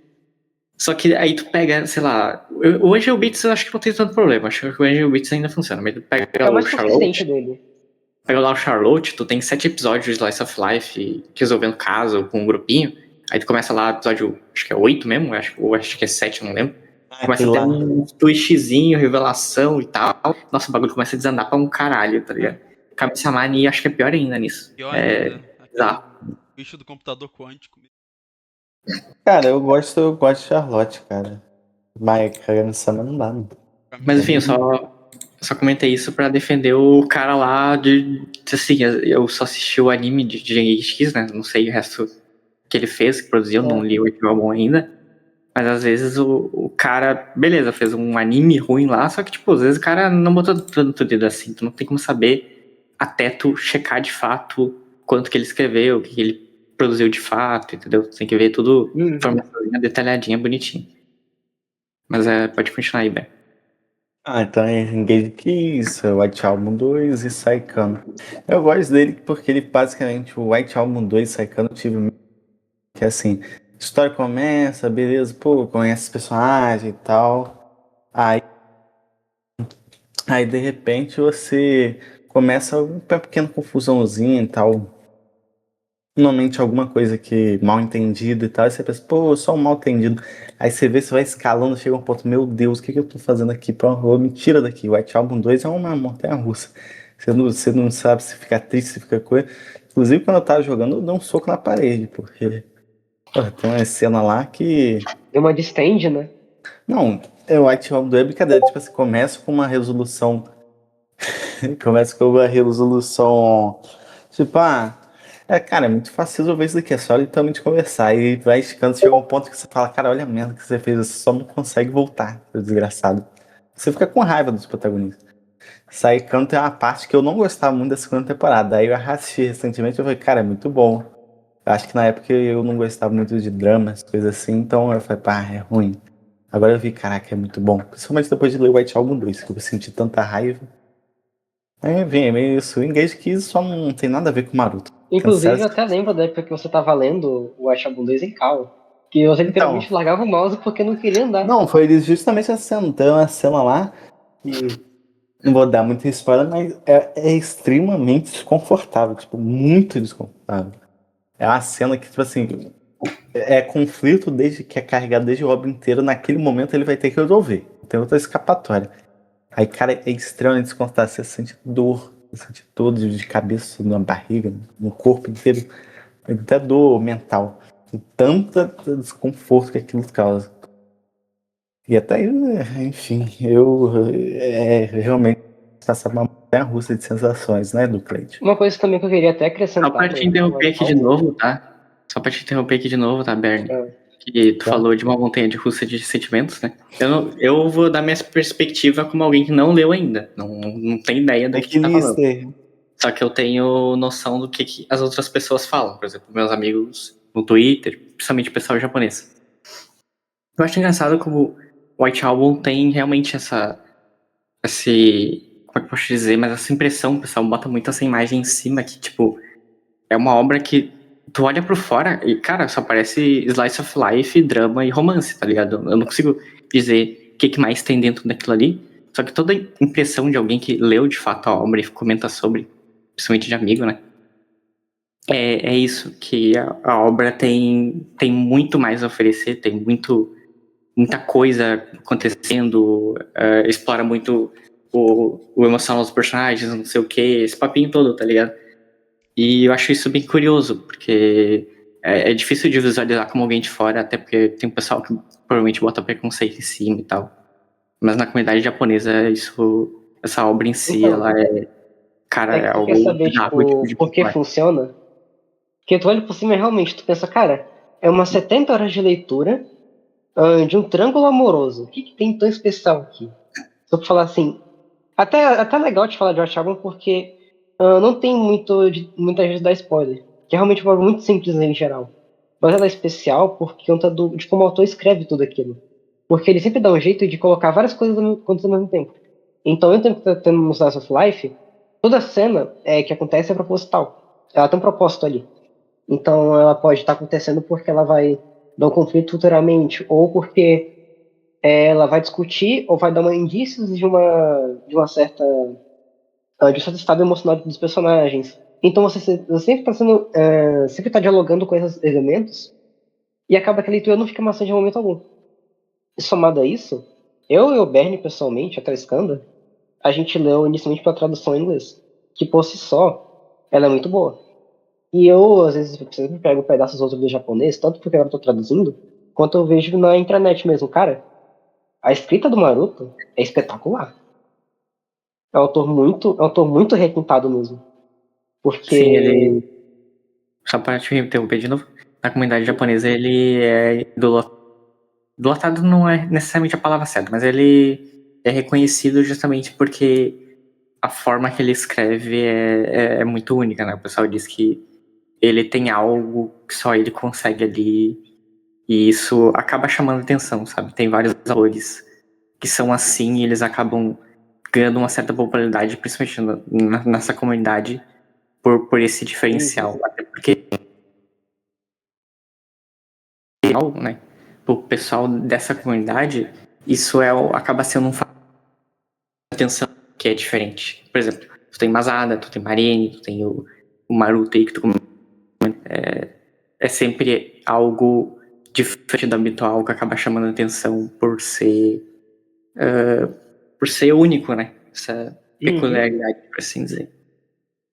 Tanto que eu sou bem sincero.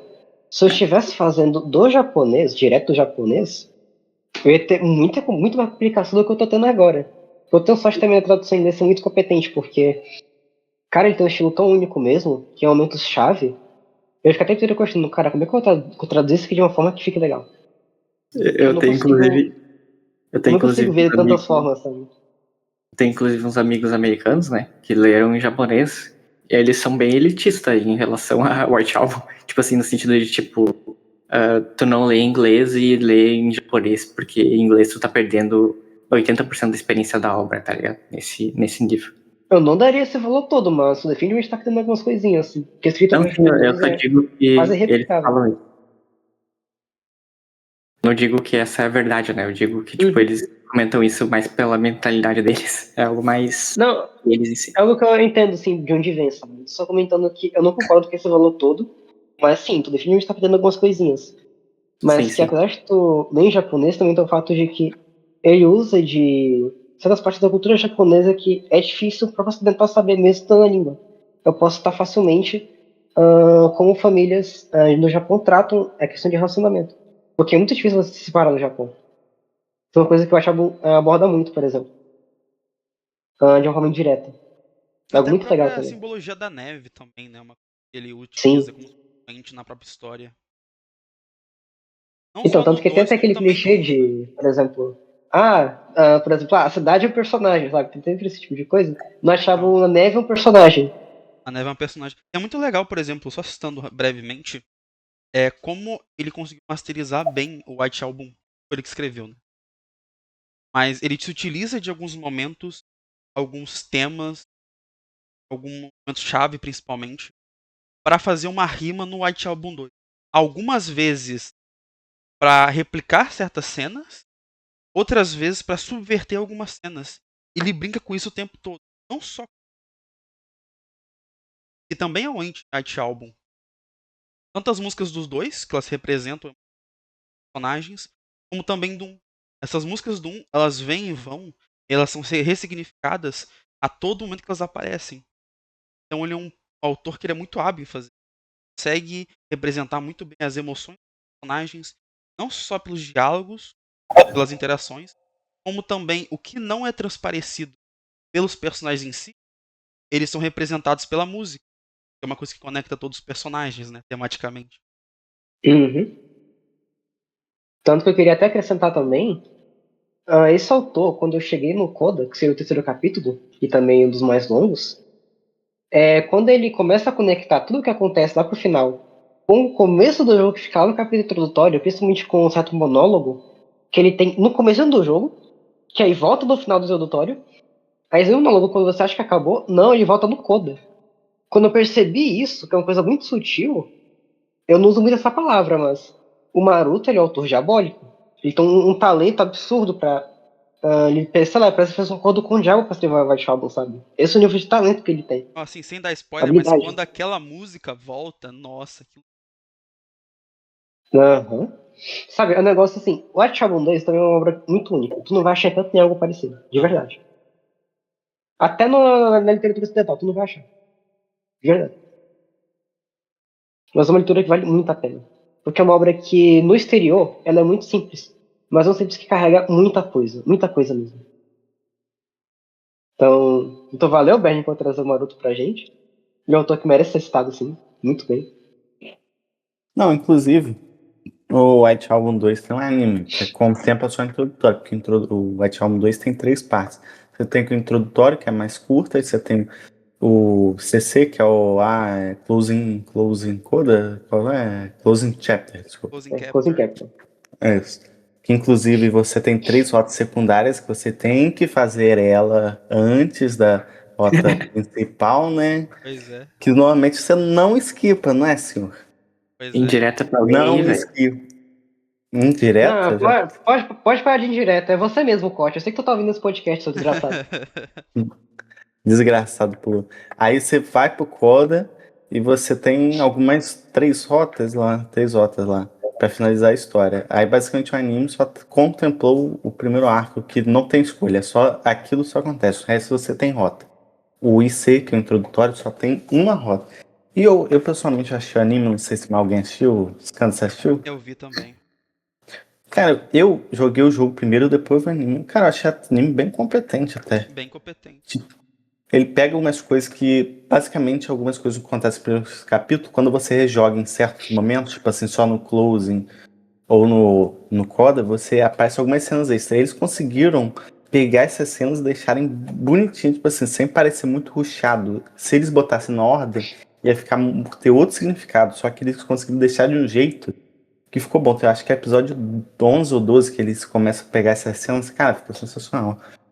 Pra mim, um anime vale a pena, mas depois que você vê, porque obviamente o original é melhor, né? Porque o original. Mas o anime, normalmente, eu falo, na maioria das adaptações visual novel são meio ruins, né? Essa eu acho que é bem competente. Competente. Tem muitas Isso. adaptações de visual novel, inclusive, pra não interromper, mas que, sinceramente, eu queria muito destacar, mas a gente pode deixar até para outro episódio. Não, pode falar. Porque tem muitos animes que tem uma adaptação muito boa de visual novel, mas que as pessoas não citam ou só não conhecem. Então, por exemplo, a gente tem, obviamente, os famosos como Steins Gate, Clannad, mas, por exemplo, as pessoas pensam em outras AVNs, elas não vão pensar no anime delas. Elas vão, por exemplo, você tá. Fate é mais dúbio da comunidade, mas Tsukihime tá ali, sabe? O pessoal ignora.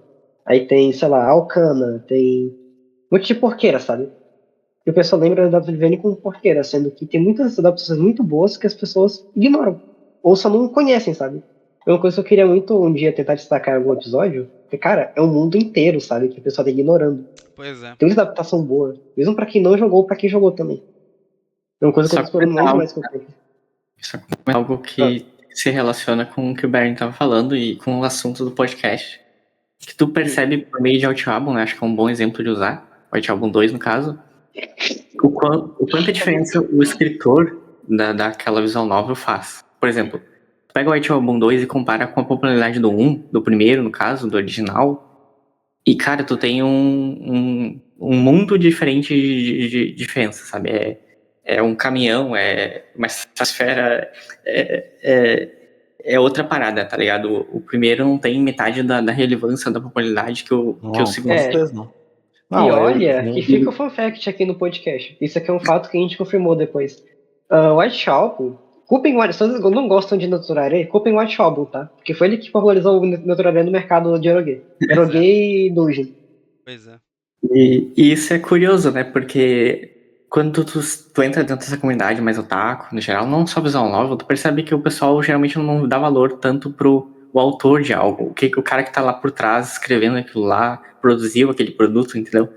Às vezes uma dubladora tem muito mais relevância do que o cara que escreveu o bagulho, que escreveu a obra. A minha obra favorita, eu não sei o nome do escritor, tá ligado? E isso é meio curioso, né? Porque às vezes tu gosta daquela obra justamente porque o cara que escreveu é aquele cara lá, entendeu? Tipo, você já parou pra pensar como seria Fate escrito por outra pessoa, no caso uma visual novel, né? Não tô falando de Fate Zero, que é outra parada. Tu consegue tentar visualizar isso, cara? É difícil, né? Pois é.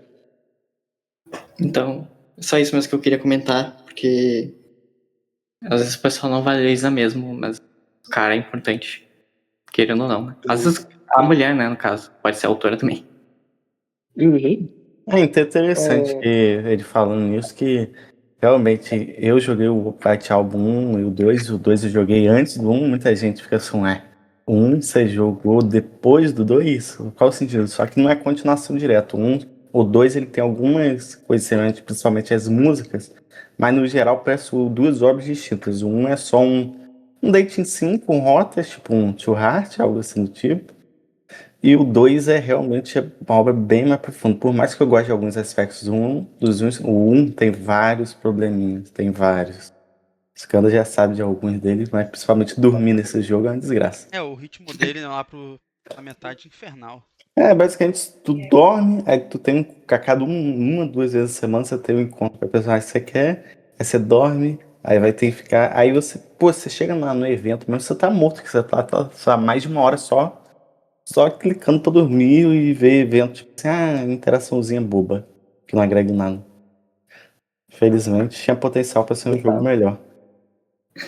Ainda bem que Tio Heart não tem esse problema, cara. Eu não sei porque eu não joguei Too Hard, mas eu só joguei um pouco da demo. Só joguei a demo, na verdade, do 2. A parte boa do é que ele enriquece bastante a conversa.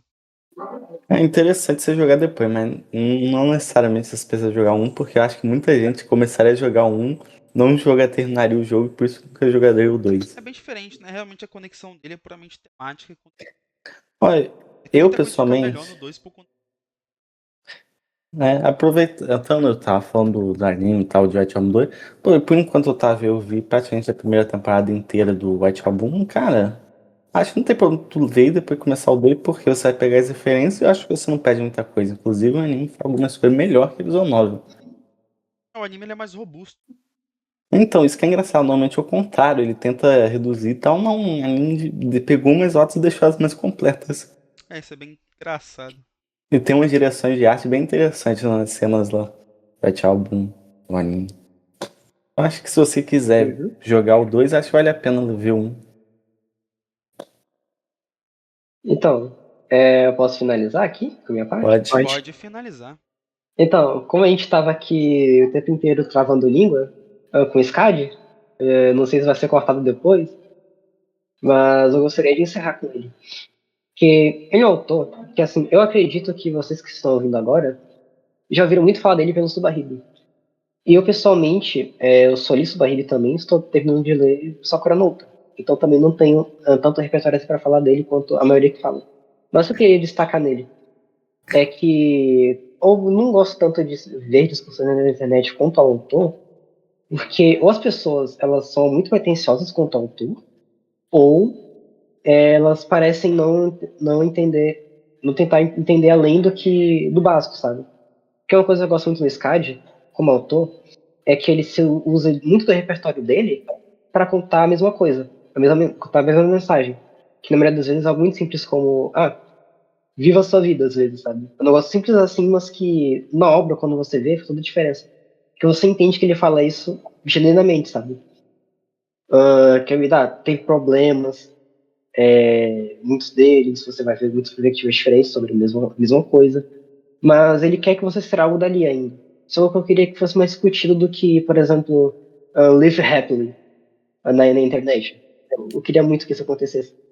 Mas mesmo tirando esse lado, eu gostaria até de comentar da parte do repertório dele, porque ele é um autor que eu acho que também entra na parte de autores de tanto visual novel quanto outras coisas que tem um repertório gigantesco para usar nas obras dele.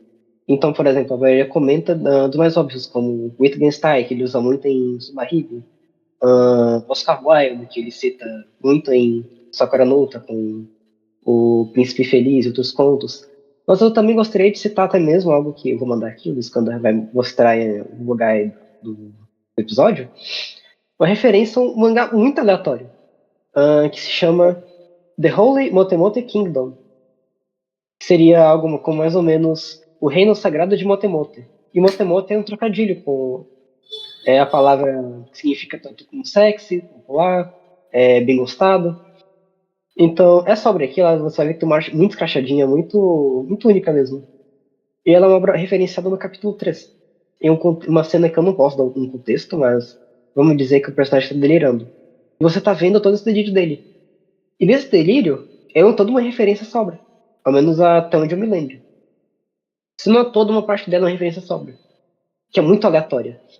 Ou também você vai ver referência a um acontecimento histórico da China, sabe? Do nada. Isso aconteceu em Sakura no Uta.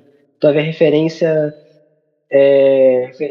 à literatura clássica, ao japonês clássico, erudito. Tu vai ver referência a alguma obra mais obscura, tu vai ver referência a algo que existe no Japão, como, sei lá, Lovecraft, uma boneca sexual. Lovecraft também. bastante. A mitologia grega. Dragon Ele é um Ball, cara que tem um repertório que varia. Dragon Ball é um cara que varia muito entre uma referência mais erudita, uma referência mais clássica, ou uma referência do cotidiano japonês dele. E que eu acho isso algo muito legal mesmo, que eu não vejo tanta gente citando. Porque é algo que dá pra ele um certo carisma que outros atores não têm. é que E ele também é um cara que ele dá muita ênfase também nos personagens dele. Todos eles, eu não sei um personagem que pode dizer que ele é ruim em Subahibi. Até os figurantes são mais legais. Se for serve um propósito maior na obra. É o que eu acho muito legal nele. Então, ele também é um autor que, como eu tô agora no japonês, eu posso dizer com mais autoridade. Ele tem uma escrita muito solta. Mas é um solto que é estranho, porque parece que ele escreve muito no freestyle. Mas ao mesmo tempo que ele faz isso, soa bonito. Ele tem uma flexibilidade muito, muito característica que eu acho que entendo porque vocês elogiam. Ele é um cara que consegue muito bem fluir de um evento para outro, ele consegue ter uma letalidade muito grande para uma obra muito longa. Tanto o Subahibi quanto o próprio Sakamoto que eu estou lendo agora. Então, são mais as coisas que eu queria citar dele. Eu queria muito falar outras coisas, principalmente por exemplo, Subahibi, mas que eu entrei em território do spoiler. Mas de coisas que eu posso citar, tem o próprio capítulo 1, que eu adoro, que é coisa que, assim, eu vou me dar a liberdade de comentar mais, já que a maioria vai ver, se eu jogar na X sem internet, porque aquele capítulo, o final dele inteiro, é uma referência à Viagem do Totoro no Trem da Via Láctea, uma obra mais popular do Kenji Miyazawa, que é Te um autor interromper que aqui até rapidinho, antes já. de Te interromper aqui rapidinho. Esse livro é muito importante para a cultura japonesa, cara. Eu acho bizarro. É um dos livros que eu quero muito em algum momento ler. Só que eu quero ler original, né? Eu tenho ele baixado aqui, inclusive. Em japonês, né? Só que uma leitura que meu nível ainda sofre um pouquinho. Né? É difícil de ler, é chatinho. É longo pra então, eu caralho. ia até comentar isso. O Kenji E Miyazawa, ele foi muito conhecido por ser um autor que, apesar de ele também era professor, mas ele é um cara com um repertório muito rico. sim, Então, ele tem uma dificuldade muito grande para leitura, tanto que é até bizarro pensar que ele escrevia para crianças. Que desde eles exatamente, cara. entendiam isso. É bizarro parar pra pensar que isso ali é literatura infantil. É surreal. Aham. Mas Então, enfim, por exemplo, junto a ele, esse também tem outra coisa que hoje em dia é literatura infantil, tá? Do Cleiton, que é o próprio Eu Sou um Gato. boto É fé. bizarro pensar nisso, né? Mas é curioso, cara, porque esse livro, ele é inspiração, como tu falou, né? Inspiração não, mas ele é um ponto de referência, tu falou pro SCAD, mas ele também foi um ponto de referência pro Luke. O Luke faz uma referência aí no Lupercalia, que eu posso comentar aqui, porque não é um Uhum. spoiler relevante. E tem outros autores também, no caso não Aham. um visual novel, né? Mas eu consigo pensar de cabeça que mencionaram em anime, mencionaram em mangá, light novel. Sim. Cara, Falando de light novel mesmo, tem a própria série Bungaku Shoujo. Que Bungaku Shoujo tem uma parte inteira que é só uma referência a esse livro. é Bem realmente legal. algo surreal. É surreal. Inclusive, Mar... pesquisem sobre o Kenji Miyazawa. Ele é um autor muito interessante mesmo. É um cara que também tem pouca coisa ali traduzida, tanto para inglês quanto para português. Algo que eu até fico um pouco triste, porque quando você lê os poemas dele, você entende muito sobre como ele pensa assim, da vida, sabe? Ele é um cara que viveu pouco. Ele viveu bem pouco mesmo. Ele tinha nem 40 anos quando morreu. Mas o que ele deixou pro Japão postumamente é coisa de que não dá pra replicar hoje. É um autor muito celebrado e não é ator. Então, você tem essa referência do SCAD, que o SCAD faz na obra dele, que é muito bem aplicada, inclusive, porque quando você nota por que ele usou isso de referência, tu fala, caramba, faz todo o sentido do mundo. Dado a mensagem que ele quer dar e como ele quer contar a sua barriga, que é a partir de várias perspectivas. E também dentro de um certo ciclo, que vários personagens vão ter a mesma, vão passar pela mesma coisa em perspectivas diferentes. Então, assim, é um autor que eu respeito muito, tanto pelo repertório dele quanto pela liberdade que ele tem. É algo que ele lutou muito com o tempo. E Te também como ele interromper aqui evoluiu. de novo rapidinho, tá? Te interromper aqui de novo rapidinho.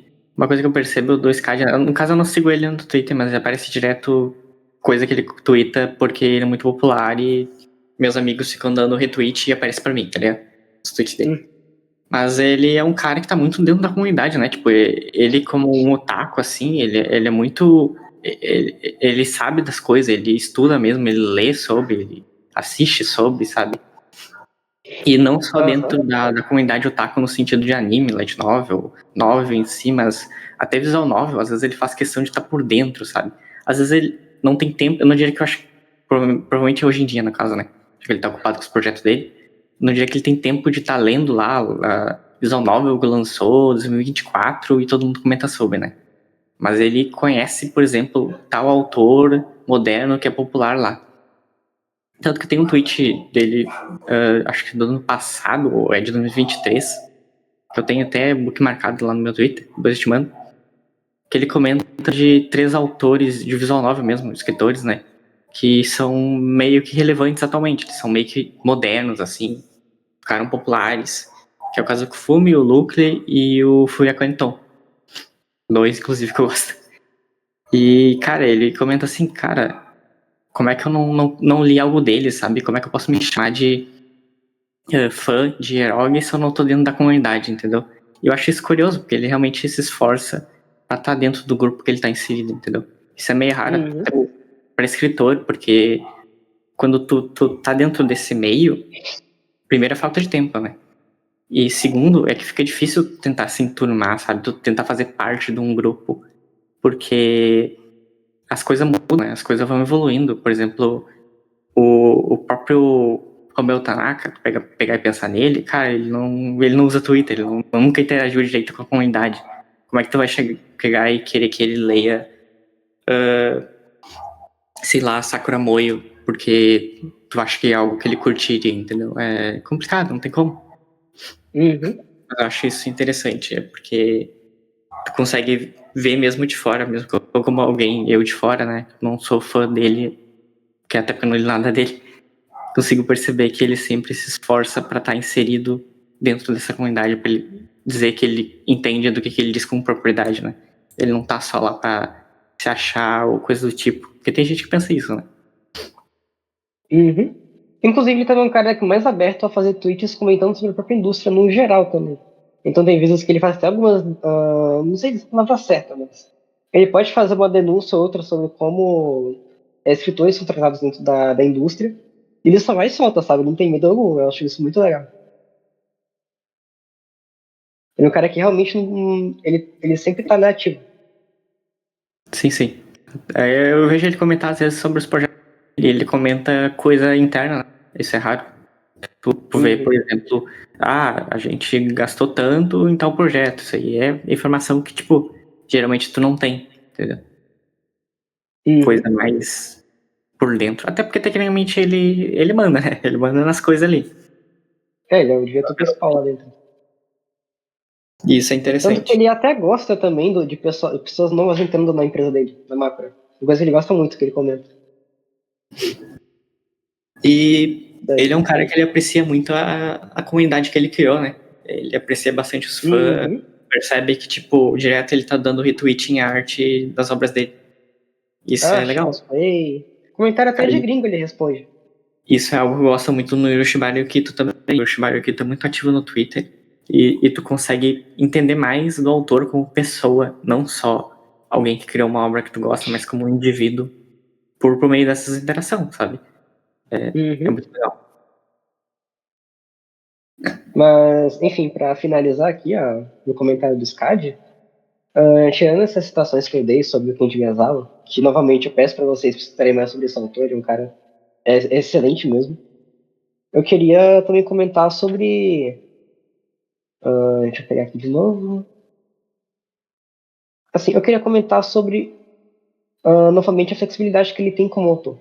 Porque, por exemplo, ele sabe muito bem variar entre uma escrita mais megalomaníaca, mais insana, e algo mais centrado. E essa dualidade pode ser muito vista na transição do capítulo 3 para o capítulo 4. Onde, por exemplo, não é segredo que o Skyde tem uma tara muito grande por Futanari, né? Seria uma hermafrodita. Não é segredo. É meio piada, né? Isso dentro da comunidade. Até piada. Tanto que teve um cara que comentou lá usando, tipo, por que você não colocou bolas na Ayane no Sensura Remake? Aí ele, cara, E ele respondeu, né? Ele respondeu, eu me arrependo profundamente disso. Aí ele lançou agora a versão de 15 anos de Tsunosora, quer dizer, 15 anos de Subahibi, com mais atualizações do remake de Tsunosora. Aí tu vai ver o que ele colocou de atualização, tirando os sprites, ele colocou 2 HCNs, e se não me engano, essas 2 novas HCNs são da Yana Futanari com bolas agora. Tipo, Pelo sem menos ele é sacanagem. sincero. Ele é sincero, sabe? Mas tirando essas partes megalomaníacas, quando ele escreve algumas pé no chão, é pé no chão mesmo. Tanto que tem uma HCN entre esses 2 capítulos, que quando eu li, eu não vomitei, mas eu chorei enquanto eu lia. Que era muito pesado mesmo. Ele é um cara que ele consegue emular o que ele tá escrevendo. No caso, ele consegue criar uma imagética do que ele tá escrevendo muito vívida na tua mente. Tu consegue, tipo, sentir mesmo não dentro de edições. Algo que ele tem, que ele consegue puxar ali no colo do momento, que o pessoal parabeniza, sabe? É um cara que consegue ser muito flexível. E é algo que eu percebi tanto lendo em inglês, quanto agora lendo em japonês. Ele é realmente muito, muito flexível mesmo. Já era aparente em inglês e em japonês ainda mais. Ele é um cara, nesse sentido, ele é um cara que sabe muito bem usar o leque que ele tem à disposição dele para escrever. Então, além de somar isso, o fato dele ser muito livre quanto ao que ele escreve, cara, ele é também um autor muito único, que, obviamente, vale muito a pena ser citado. Tanto porque ele fez parte do pessoal que popularizou o que hoje é o Den, o Tsunosora, quanto pelas contribuições dele com outros autores, porque tem muitos autores que gostam do Sky hoje em dia. Isso não é algo incomum. Sim. Então, assim, não. Se você tem interesse em Sky, nem que seja no Tsunosora que saiu agora com a tradução, o antigo, ou tem interesse em Subahibi, sabe um pouquinho de inglês, cara? Se tu não tem muito problema com as loucuras dele, dá uma chance. Tu vai gostar, que eu te garanto. Que é uma coisa que, uma vez que você lê, você muda muito sua perspectiva até de como você consome arte. Uma coisa que aconteceu comigo, vai acontecer com outras pessoas. É algo que adere muito a como é a arte encarada hoje em dia. Que é algo muito mais multimodal. É algo que consegue cumprir muito bem. Só uma Então, dúvida. tirando esses... Pode falar. Só uma dúvida que eu queria te perguntar, já que tu tá lendo Sakura no Uta, né? E só pra saber, por meio de comparação, assim, mais, sabe? Porque o pessoal gosta muito de atrelar o Skadi como um escritor de Denpa, né? Por causa de Subahibi. Por causa dessa narrativa dele que fala que tem, né? Em Subahibi e tal.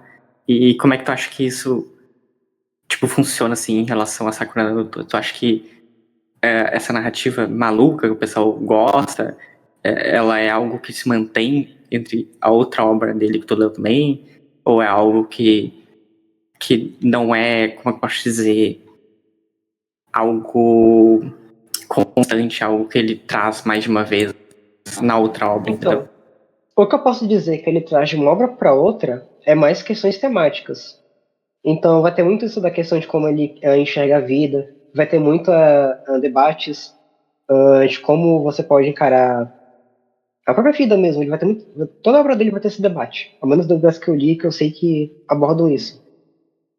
Agora, a questão da megalomania, a questão das loucuras e tal, eu diria que depende da obra que ele está fazendo. Obviamente, está mais presente sobre a Ribe e sobre a Sora, mas ao menos nessa Sakura no Uta, ele é bem mais centrado mesmo, ele é bem mais pé no chão.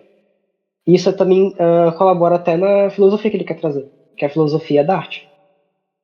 De como a arte incrementa na vida. Tipo, a vida, como o próprio Oscar Wilde falou, a vida imita a arte. É muita dessa filosofia que Sakura no Uta quer trazer.